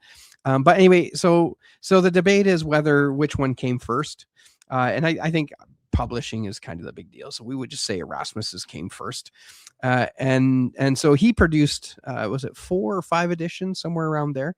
So again, Mm. he prints it and then he does a little bit more work. He improves it. He improves it. He improves it. And then you come on to a couple others. Now, I forget what the order is. I think it was a Stephanus or Beza. Mm. Stephanus produced his editions. Now, in 1551, he produced the really famous one, the famous edition. Right, it was very Mm. beautiful. The script was really well done. It became the quote Editio Regia, the royal edition, because it was just so beautiful. Wow. And that was from Stephanus. Stephanus, yep. So Okay. and Stephanus, right, when he was putting his edition together, he was consulting manuscripts and he was making changes here and there.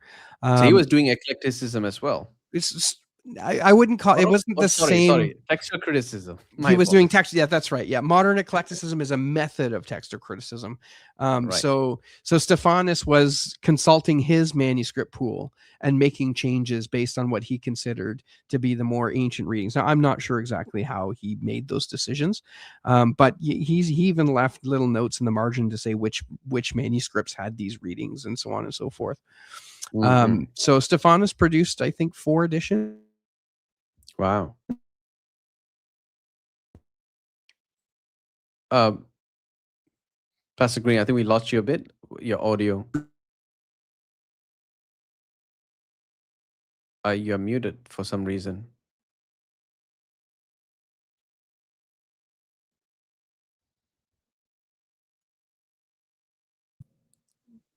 Hello? Oh, yes, better now. Yes, we can hear you There now. we go. Does it sound the same as before? Is it not picking Same, up same. another It's one? the same. I think it Okay, was good. accidentally muted. Yes. Yeah, so Stephanus produced a few editions, and then Beza produced Theodore Beza produced a couple editions, and then the Elzevir produced a couple of editions. Now, the Elzevir editions Oh, are the ones where we get the name Textus Receptus from because of a Latin right. They are the phrase. one, the brothers, basically. Yeah, yeah. So it was this is the text that has been received by all. That was in Mm-hmm. his preface, and then that became Textus Receptus as Latin. So they wrote the prefaces in Latin. So now, And they all, sorry for the interruption. And these people, Stephanus, Beza, and Elsevier, they are all basing their work on the printed edition of Erasmus. Is that so? Or they are consulting also manuscript that's available at that point of time? yeah, so they're essentially based on Erasmus's work with Right. some minor tweaks here and there. Right. So I mean, Somebody said it's that still It's still very, very coherent. Oh, Mr. Moreno. Yo, Yeah, yeah. yeah, that's right. Somebody's gonna say that. Right. Yeah, yeah, that's funny. That's funny. But yeah, so the Elsevier editions became what had called it the Texas Receptus. That's where we get Texas Receptus from. And then, of course, the Mm, King James version came shortly after that. Now, the King James version in English now, mm. it was I a revision of the Bishop's Bible is maybe a bit of a strong term, but they used the Bishop's Bible as the base text and made changes to the Bishop's Bible based on a number of other things and using the Texas Receptus. Now, the King James version does not match any of the printed editions exactly of the Texas Receptus. So there are a few What? small Wait, places the here and there. current modern authorized version does Yeah, not match to the exact. Rasmus's. It, Wow. it is Texas Receptus. Don't get me wrong. Yes, But but it none does of not match those exactly. editions, it is not Mm, exactly a translation of either one of those. So what mm. happened? So we get back into the Greek text Okay. is in the 1800s, after the work of Westcott and Hort was finished, right? They produced the first Greek New Testament that actually overshadowed the Texas Receptus. The Archbishop of Canterbury wanted to produce a modern text of basically Westcott and Hort's work of this new Greek scholarship, and that became known as the Revised Version. So the Revised Version was done in Britain, came over to the U.S. and was called the American Standard Version. You probably heard of those. But in order for the Revised Version to take place, one of the requirements was that every difference between Westcott and Hort's text and the King James Version was to be noted. But because the King James Version does not match exactly any of the printed editions of the TR, that needed to be Mm. remedied. So this is where a guy named Scrivener comes in. So Scrivener comes Wow. in, and what he does is he takes the Texas Receptus, and those places where the Texas Receptus did not match with the King James Version, he found those readings amongst the other Texas Receptus editions and kind of put them together. So he had essentially reverse engineered the Texas Is reconciling Receptus. the text. Yeah, that was quote underlying the King James Version. So I want to be very careful there, and this has been this has been a big fat No, this is discussion very too. complicated. I understand Yeah, why you want to be careful because it's complicated, yeah, complex. It gets even complex because you're dealing with, first of all, different editions, but also you have this revision, and then you have another couple of people, individuals who's coming in, like the scrivener, for example. yeah. Yeah, it is. I understand how you want to be, why you want to be careful. Please go ahead. Yeah, and it's important to understand that Scrivener didn't back translate, right? And if you go back in my video backlog, there was a big kerfuffle about reverse engineer and back translate because Scrivener did not go into the text and go, "Oh, this isn't a TR. I better make up something and put it in." No, he went to other sources, other Texas Receptus editions, and pulled those readings in. So he Mm, reverse engineered. He didn't translate. It's a very important distinction, especially to our King James Version only friends or confessional bibliology friends. So anyway, the reason why he had to do that was because now you have the Greek text underlying the King James Version, and you have Westcott and Hort's edition, so they can be compared together, and those differences can now be put in the footnotes of the Revised Version. And then, of course, after the Revised Version made that, kind of opened the floodgates, and a lot of the modern English translations began coming in after that. But you got to understand that the Texas Receptus and the King James Version were essentially, right? I mean, there were a couple others, right? Yeah, the Geneva Bible, Bishop's Matthews, but the KJV was essentially the standard for about 400 years. mm, So yeah, that there's a little bit of historical stuff on the Texas Receptus tradition. I think it's great, but I think the mm, Byzantine's just a little bit better. mm. I see. Yes, and one of the things that I usually come across in terms of, I think perhaps it's just in relations to how the authorized King James version is actually translated, not necessarily the TR per se. When it Mhm. comes to certain verses being translated differently, is that because the translation philosophy of KJB, or is it because of influence or effect influenced by TR? Sorry, I missed the first part of your question. There are certain readings or certain verses in KJV that is quite unique. I think, for example, in Jude, the only Lord and the only Master and the only Lord, Jesus Christ. Okay, yeah. And there are certain readings in T. Is that because of KJV's translation philosophy, or is it affected by TR's manuscript? Sorry, edition readings. So the example you gave in Titus, to is it the only wise God? Well, let's No, find it. Jude. I think it's Jude. Jude, Yeah. Jude, Jude, So Jude. yes, I Jude think one. the example there is specifically a translational issue as opposed to a Okay, textual issue. not the TR issue, I right? mean, I just want to get that right.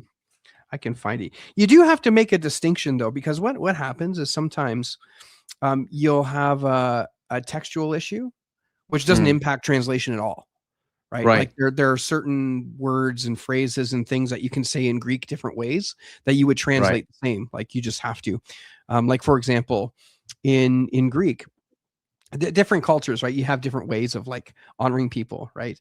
I won't even go there. But in Greek, what you do is sometimes when you refer to a person, you use the article in front of their name. So Mm, oftentimes in the New Testament, it's not just Jesus said to the Pharisees, it's the Jesus said to the Pharisees, because that's right. what they did in Greek, is they put the article in front of the name, especially if it was a foreign name, because the way Greek grammar works, you wouldn't know how it functioned in the sentence except the article was there. But so that's totally normal in Greek, is to put the word the in front of the name. But in English, if you put the in front of somebody's, in front of a proper noun, it just doesn't work out at all. Like I Yes. wouldn't be like, "Hey, I'm going on the Silas's channel." It doesn't work. It's wrong in Yes. English. So you don't put the article "the" in Mm, front of a name in English. So whenever there is not always, but for the most time, whenever there is an article in front of a name in Greek, we don't translate that. So if the textual variant is a missing article or an addition of an article, it doesn't matter for us English speakers, and that happens a okay. lot. That's one of the main textual variants is that. Mm, mm. There's Because I just wanted to communicate this idea when I'm talking to other Yeah, people, is that it's translation philosophy rather than textual issue over here when it comes to manuscript edition. I want to present it accurately, because my understanding was it because of manuscript edition. But so a better way to see it is actually translation philosophy. yes, yeah, Right. yeah. So Yeah. so And yeah. a Go difference in ahead. Sorry. Bible, a difference between Bible versions could be because of translation, or it could be because of a textual issue. Right. So Right. yeah, you have to sort that out. Correct. Correct. Exactly. In my opinion, as a layperson, that's another can of worms, because there's so much also goes into that. Hmm. Now we have addressed manuscript tradition. Now we were talking about translations, like, okay, Yeah, how should it be that's right. translated? What the rules that come in that perspective, right?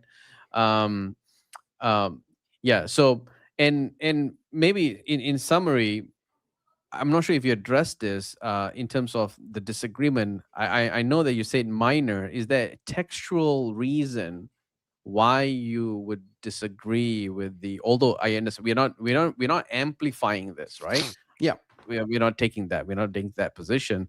But Byzantine priority, Textus Receptus.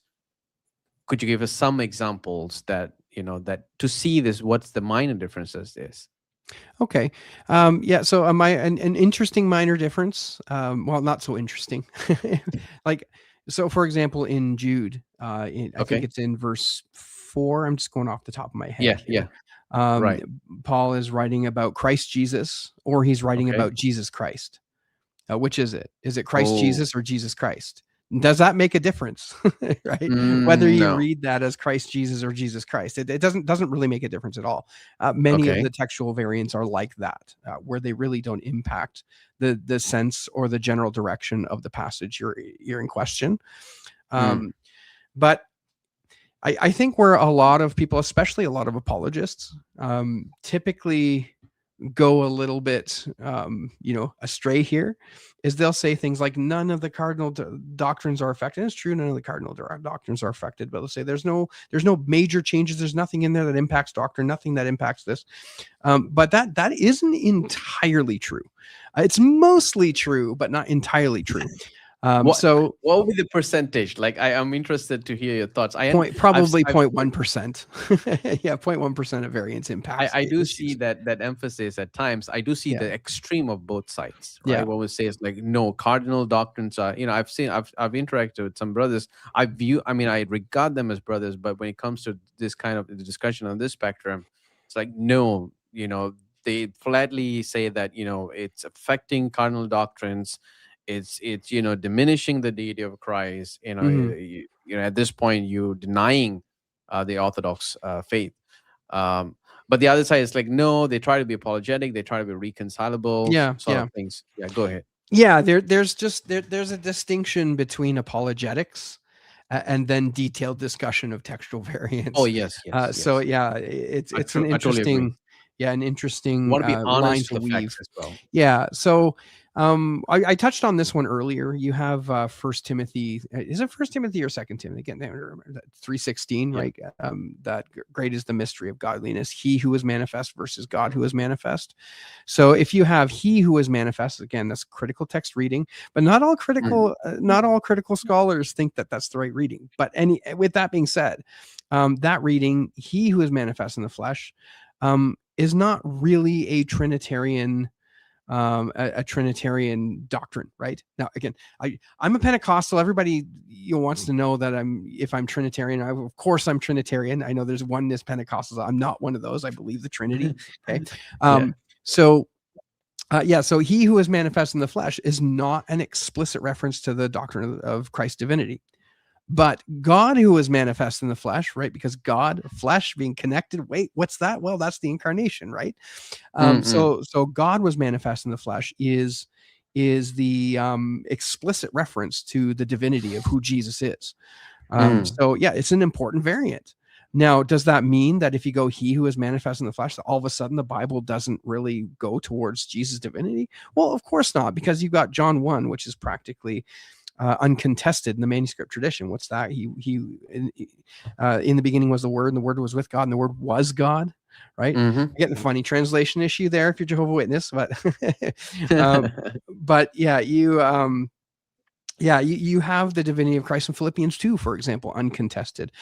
So the divinity of Jesus is not on trial here because the modern critical editions have he who is manifested versus God who.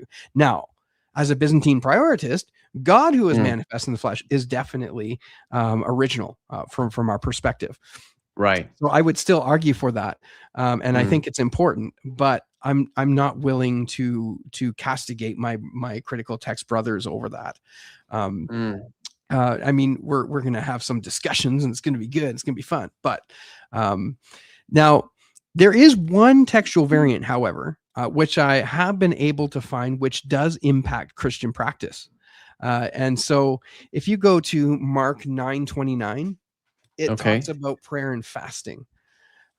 So you recall that the disciples came to Jesus and they said to him, Right. we tried to cast this demon out of this guy and it wouldn't go anywhere. Of course, I'm paraphrasing. Right. And so Jesus looks at them and he says, well, that's because this kind doesn't go out except through prayer and fasting. So Mm. in 9:29, you got the King James version, wonderful. Yes. Why don't you pull the New King James version up there, Okay. because the New King James version will have the note. Let me do this. New. Yes.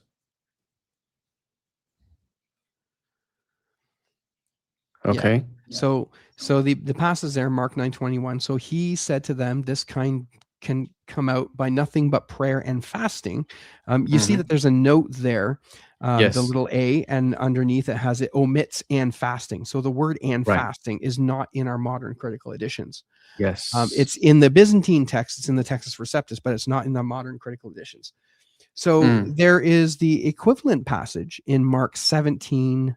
Is it Mark 7 or Matthew 17? Is it Matthew 17? Which was it? This is one of the big ones. Matthew. I'll just do a quick search just to make sure we get it right here. Prayer and fasting. Matthew 17:21. So in Okay. Matthew Matthew. 17:21, oh, perfect. So in Matthew 17:21, take a look at the Mm, footnote there, right? So Matthew 17:21 is completely omitted. The whole verse mm. is completely omitted from the modern critical edition. Some even don't even have the verse number there. Footnote. Um, Okay, so the worst number. Yeah. so you know, you're looking at this and you're like, okay, however, this kind does not go except by prayer and fasting. And you go, okay, well, I mean, the Bible tells us about fasting in other places. Absolutely, the Bible tells us about prayer in other places. But Hmm. these two references, Mark 19. 9:29 and Matthew 17:21. These are the only two places that connects prayer and fasting to demon. What do you call it? To exorcism, essentially, Right. to casting out demons. Now, again, I'm a Pentecostal minister, and when we're casting out demons, I want every advantage that I can get to do so. And Right. in these two passages, in Matthew 17:21 and Mark 19 9:29, Mm, it's a clear statement of fact that fasting brings an advantage to casting out mm, demons. Now, right. there's lots of questions as to why these are removed, right? We can make sense of why they're removed. What we can't make sense is why they're added. There's been something suggested that, you know, fasting was a big thing in the early church. And so it was imposed on the text by people here because they wanted to. But the issue is you don't really see that kind of imposition on the text. There's a really good example of a place where it could be imposed, but it's not. And so in this, like in the Sermon on the Mount, for example, when Jesus is saying that you should bless those who persecute you and pray for Mm, those who deride you, right? okay. If you go into some of the early Christian writings on this, like the Didache, which is a first century document written that just kind of spells out, nobody knows who wrote it, but it was a really influential document in the early church. And they actually Mm, quote Jesus saying here, but in the Didache, they say prayer and fasting. So right. so what that means is that if there was this penchant for the church to push into the scripture things which they were doing in the early church, then the Sermon on the Mount would be a prime example of a place where that should occur, but it doesn't. Mm, So right. what that Right. means, right, generally speaking, is that these sorts of things are not being imported into the text. And so that excuse, that reason for its omission or that reason for its addition just Okay. doesn't stand up to criticism. So anyway, The how this appeal is. Yeah. Go ahead. Sorry. Finish your thought. yeah, Sorry. so how this impacts doctrine, right, is for me personally, I remember when I read this, Mm, not knowing any better, right? When I read this, it just clicked in that there's a connection between prayer and fasting and demonic right. deliverance. Right. And Right. for me, the scripture actually made that connection in my head for me. Like it spoke to me. Mm, I would not have made that connection as soon as I did, except the scripture had said that. So right. so there is definitely an impact there. Now again, is this heresy, and does this all of a sudden mean that your modern critical edition is not a Bible and it's not good and you should throw it in the trash and burn it? No, it's just one of those things you should be aware of, right? Yeah. So That's because, yeah, if Jesus is saying, I think sometimes from my perspective is that, what did Jesus say? So I think that should be the motivation for us to get into that particular tradition that we are trying to pursue and really discover. And if there is, I do see in some of the footnotes saying that early manuscripts omit this, but then some do not have those verses as you mentioned. Um, and I think if it is can be evident and proven even with extra biblical sources, then I think we have a very good case. That should be the particular reading that is found in the manuscripts, such as in the Byzantine Priority. yeah, So yeah, I see the arguments definitely for that. If you don't mind, this Calvin here is saying that, show Pastor Green, obviously Romans 8:1. mhm. What's the issue here? Yeah. There So is no now. Yeah, go ahead. Sorry. Romans 8:1. It's the second part of the verse there. That there's therefore no condemnation to those who are in Christ Jesus, who walk not after the flesh but after the Spirit. This one. Right. Right. So who walk not after the flesh but after the Spirit is not in verse 1. So the first thing I'll say to this is that it's not as big of an issue as it seems on the surface, because what happens is if you read down to verse 4, Mm, you have the entire paragraph summed up with "who walk not after the flesh but after the spirit." So mm, this is really only a problem for those who like to take a single verse and run with it. Right? You should, as a general practice, when you're reading the Bible, you should take everything in context and stuff. When we take it in context, you see it in verse 4. But with that being said, um, there is an interesting nuance here when you have it in both verse 1 and verse 4. Right. mm, So you got it in verse 4, that the righteousness of the law might be fulfilled in us who walk not after the flesh, but after the spirit. But the nuance here is when it's repeated like that, right? You can sense, right, the importance with which Paul is stating this. He's basically saying, and he does this, Paul does this in Romans. Now, I'm giving you an internal, I don't really like internal arguments. Externally, the Byzantine reading has the whole verse in verse 1, right? That's what I would roll with. I would say they're both. If the one in verse 4 is there, I mean, it still works out, but there's a force, there's a nuance there, of Paul really hammering this point home, that you mm, can't just be a Christian and walk in no condemnation while you're still living in the flesh. And he's hammering that mm, home. He says that in verse 1 and verse 4. And he does this all throughout. He clarifies himself, and he really exemplifies these important points. Like, shall I sin that grace may abound? God forbid.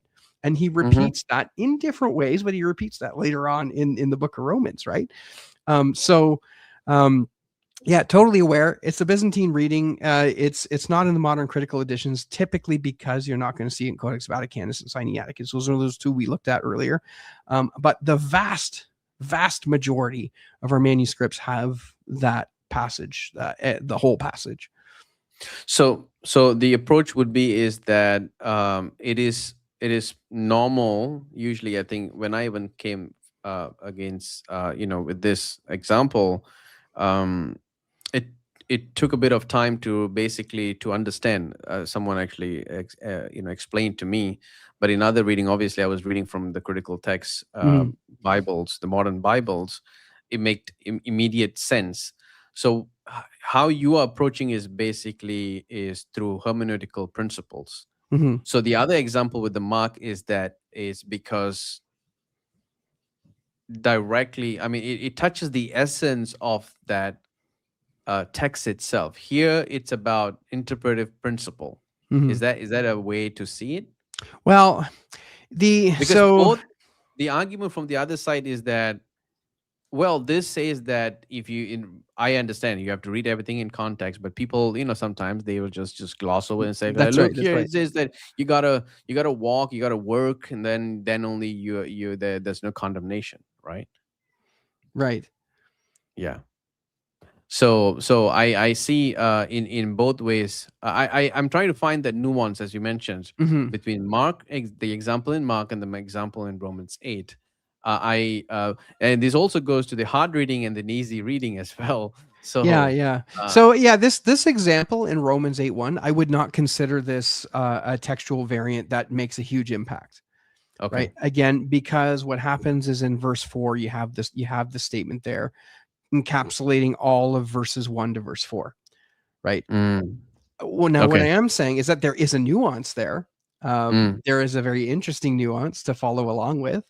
But it's not game breaking. It doesn't break mm. your Bible. It doesn't make it all of a sudden, this heretical book that you should go and throw in the garbage. Your faith Yeah, doesn't yeah. hang. Your faith doesn't hang on that, Right, or at least exactly. it shouldn't. Um, Yes, so so yeah.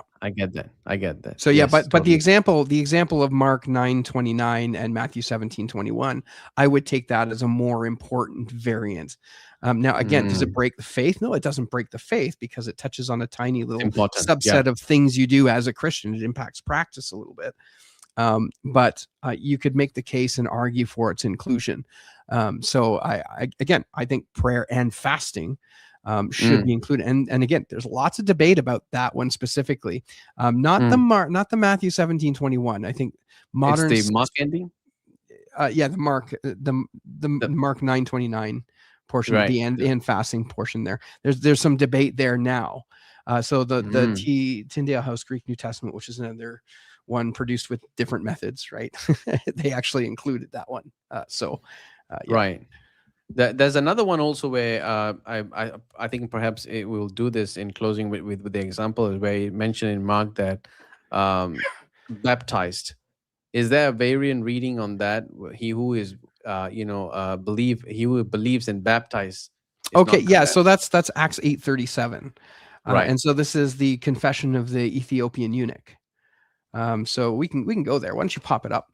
And Okay. the portion in question, right? Pop it up in the New King James Version. Is the Okay. Let actual me do that. confession of the eunuch when he says that I believe that you are the Son of God. Um, yeah, you have to pull that up. Yeah, 837. I'm doing that. Okay. Let me. Now this one is a tricky variant Okay. because the omission of the verse is Sorry for the. Right. This is from the yeah. KJV. Yeah, pull it up in the New King James Version because they'll have the note there. Okay. My Yeah. apologies. Yeah, Let no me worries. do.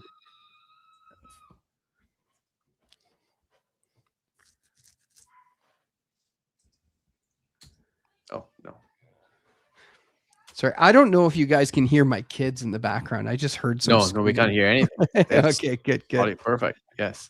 Okay, I see it here. 837. Then Philip said, if you believe with all your heart, you may. And he answered and said, I believe that Jesus Christ is the Son of God. The footnote says 837. Verse Yep. 37 So is found in the Western text, including the Latin tradition.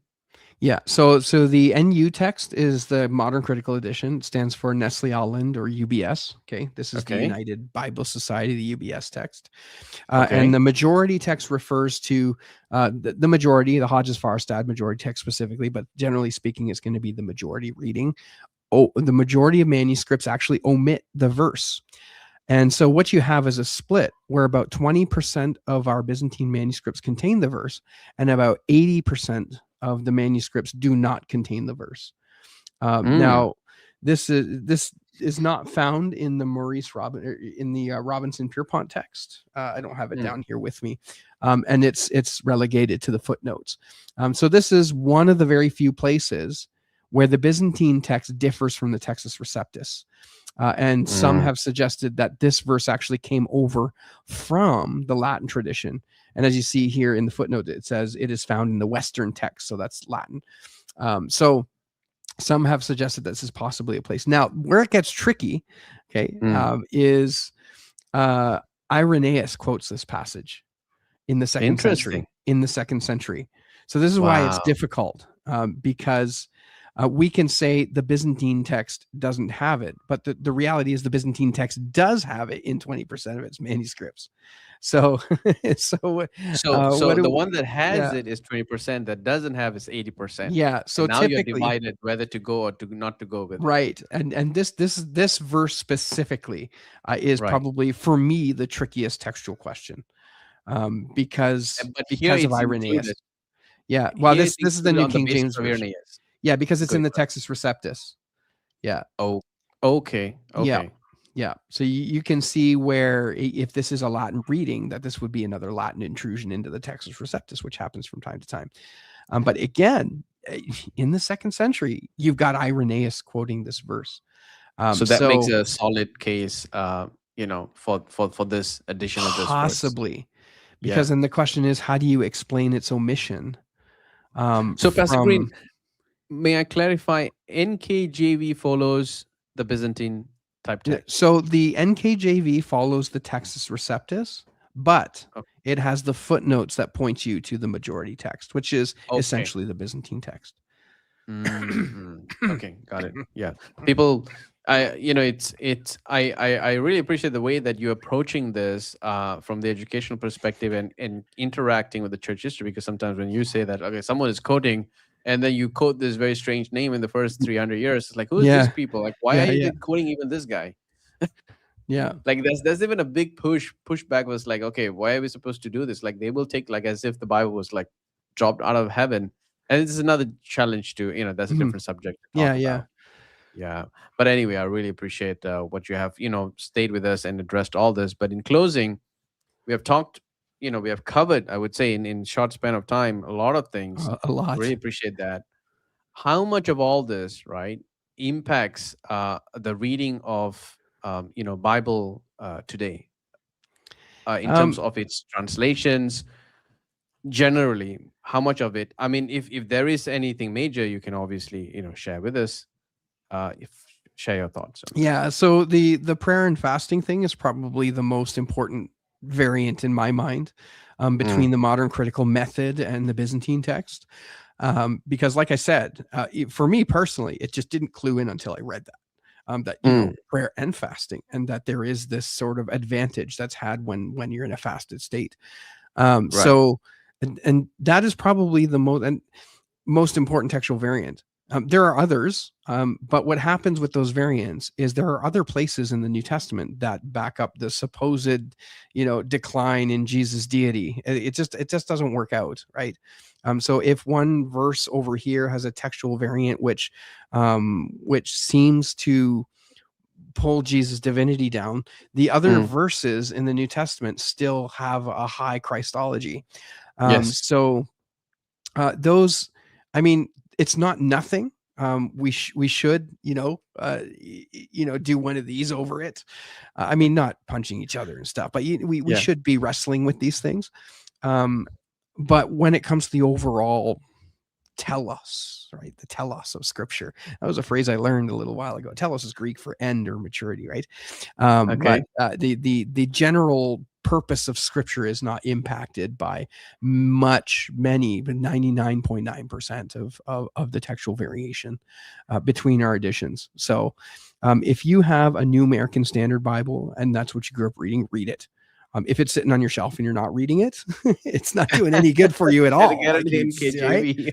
Um, I mean, ANKJV is the best in my opinion. But if you're Right. reading a Christian Standard Bible, you'll be fine, right? Like Yeah. you're not gonna like burn in hellfire because you're using a CSB, and you're not going to be led to Buddha because you're reading an ESV.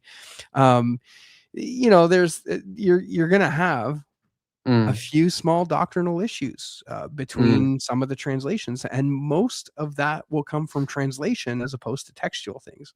Um, right. so, so yeah, I mean, if you're reading your Bible prayerfully and you're studying the issues, you will be fine. There's no Yes. reason to be scared of it. Um, but I really see that. I agree with you totally, because um I transitioned into Reformed tradition, and my first Bible was NIV, and then as usual, and the because it was ESV, clear, and then moved to ESV, then LSB. One thing I was actually wanted to ask of you sure, is that I found that in LSB it has Byzantine readings as well in the for some footnotes, reason. No, in the text. really Um, interesting. One Show of the show me some. verse. I'd love to hear. Um, Let me see. Is it okay? So this one, this does not Matthew 17:21-23. Yep. Um, okay, let me share with you. Right. So I wanted to know, understand what's the translation for, again, the philosophy, behind that material. So Oh, they okay, okay. That's what's going on there. I see it right away. So right. it's encapsulated in square brackets. Yeah. Right. So So when they it's do in, say yeah, it when omits it, but they when you say see here. something in square brackets like that, the NASB Mm, does this too, the mm-hmm, 1995 edition specifically. When you mm. see square brackets around a phrase, that's the editor saying, we don't believe this is original. Oh, So they're leaving it in the text, but they're giving you an indication that they don't think it's original. but they So give a verse, number of verses for that as well. yeah. Yeah, it's not, Mm. this isn't the only place. You'll probably see something like that around Mark 16, 9 through 20. You'll see that Right. probably in Acts 8:37. You'll see that in Matthew 17:21, Yeah, I Mark want to see 9:29. Revelation 22:14 as well. The tree of life. Yeah. Okay. Yeah. So the tree of life is traditional reading, like is that Byzantine? Yep. Yep, that's Okay. critical text Byzantine. Yeah, it's their tree of life. Tree of life is not really a critical or Byzantine. It's just that's what the Greek text says, generally Okay, that's what speaking. the Like generally speaking. there's general agreement there.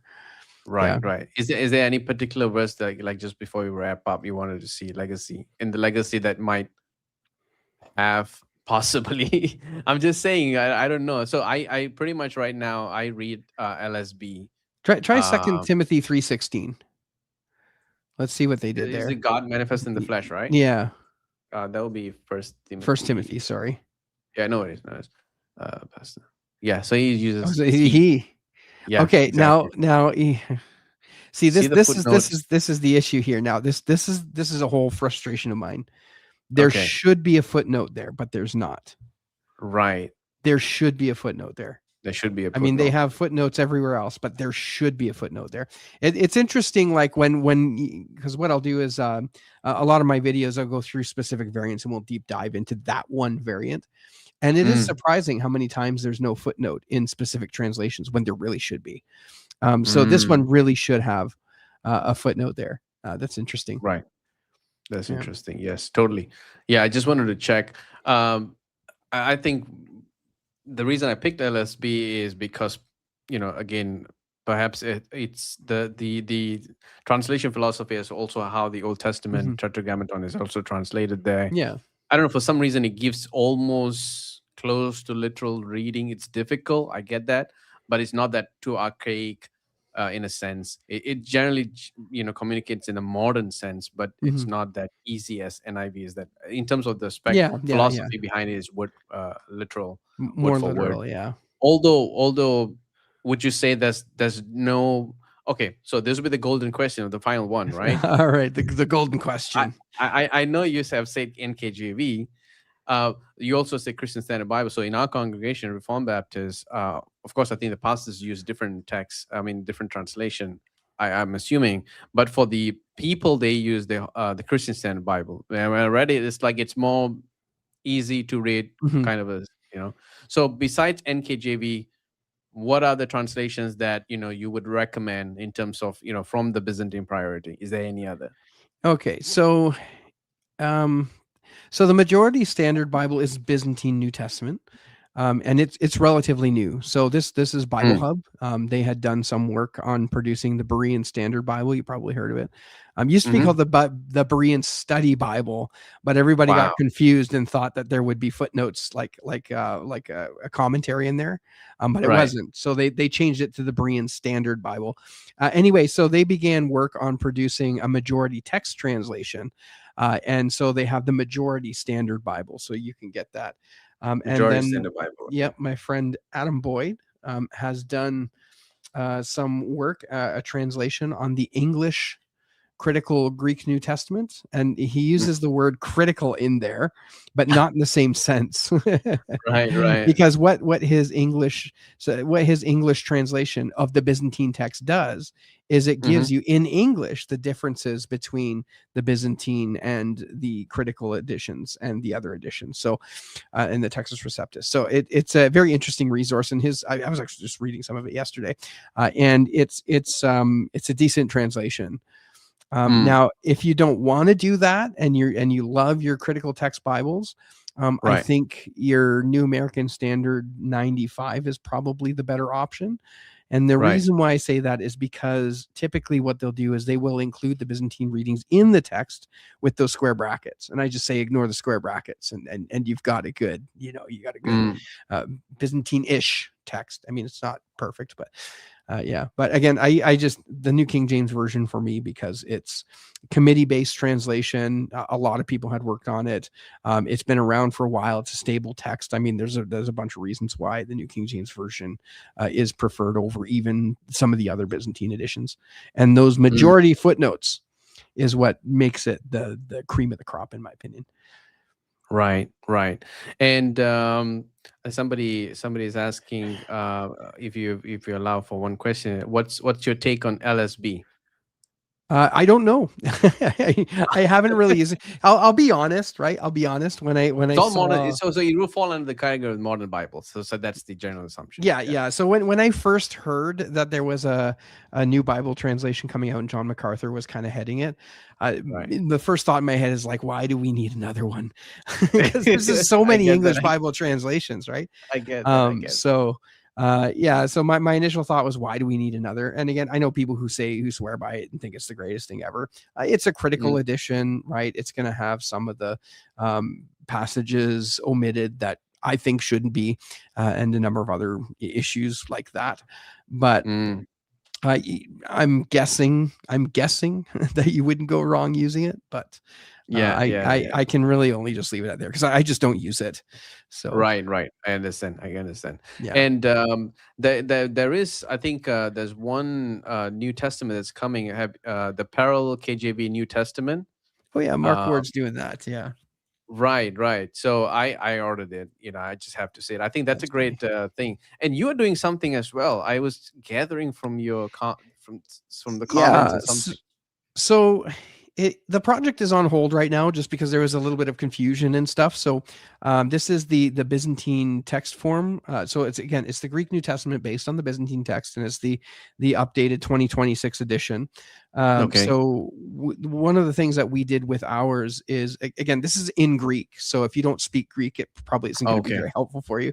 Okay. Um, but what we did is we compared the Byzantine text against all of the major printed editions of the Greek New Testament today. So the Mm, Nestle Aland text, the Tyndale House Greek New Testament, the SBL Greek New massive Testament, work. the Textus Receptus, Scrivener's Textus Receptus, and Stephanus's Textus Receptus. We did 11 editions in the ECM, the new one, and we Mm, showed every single difference. With a few caveats, right? There's some orthographic stuff that really doesn't matter, so we didn't do that. But there's the bottom portion. So you have the text, the main text of the Greek text on top, and then underneath that is a separate area where we list all of the differences between all of the major editions. And for the most part, like, they almost don't matter.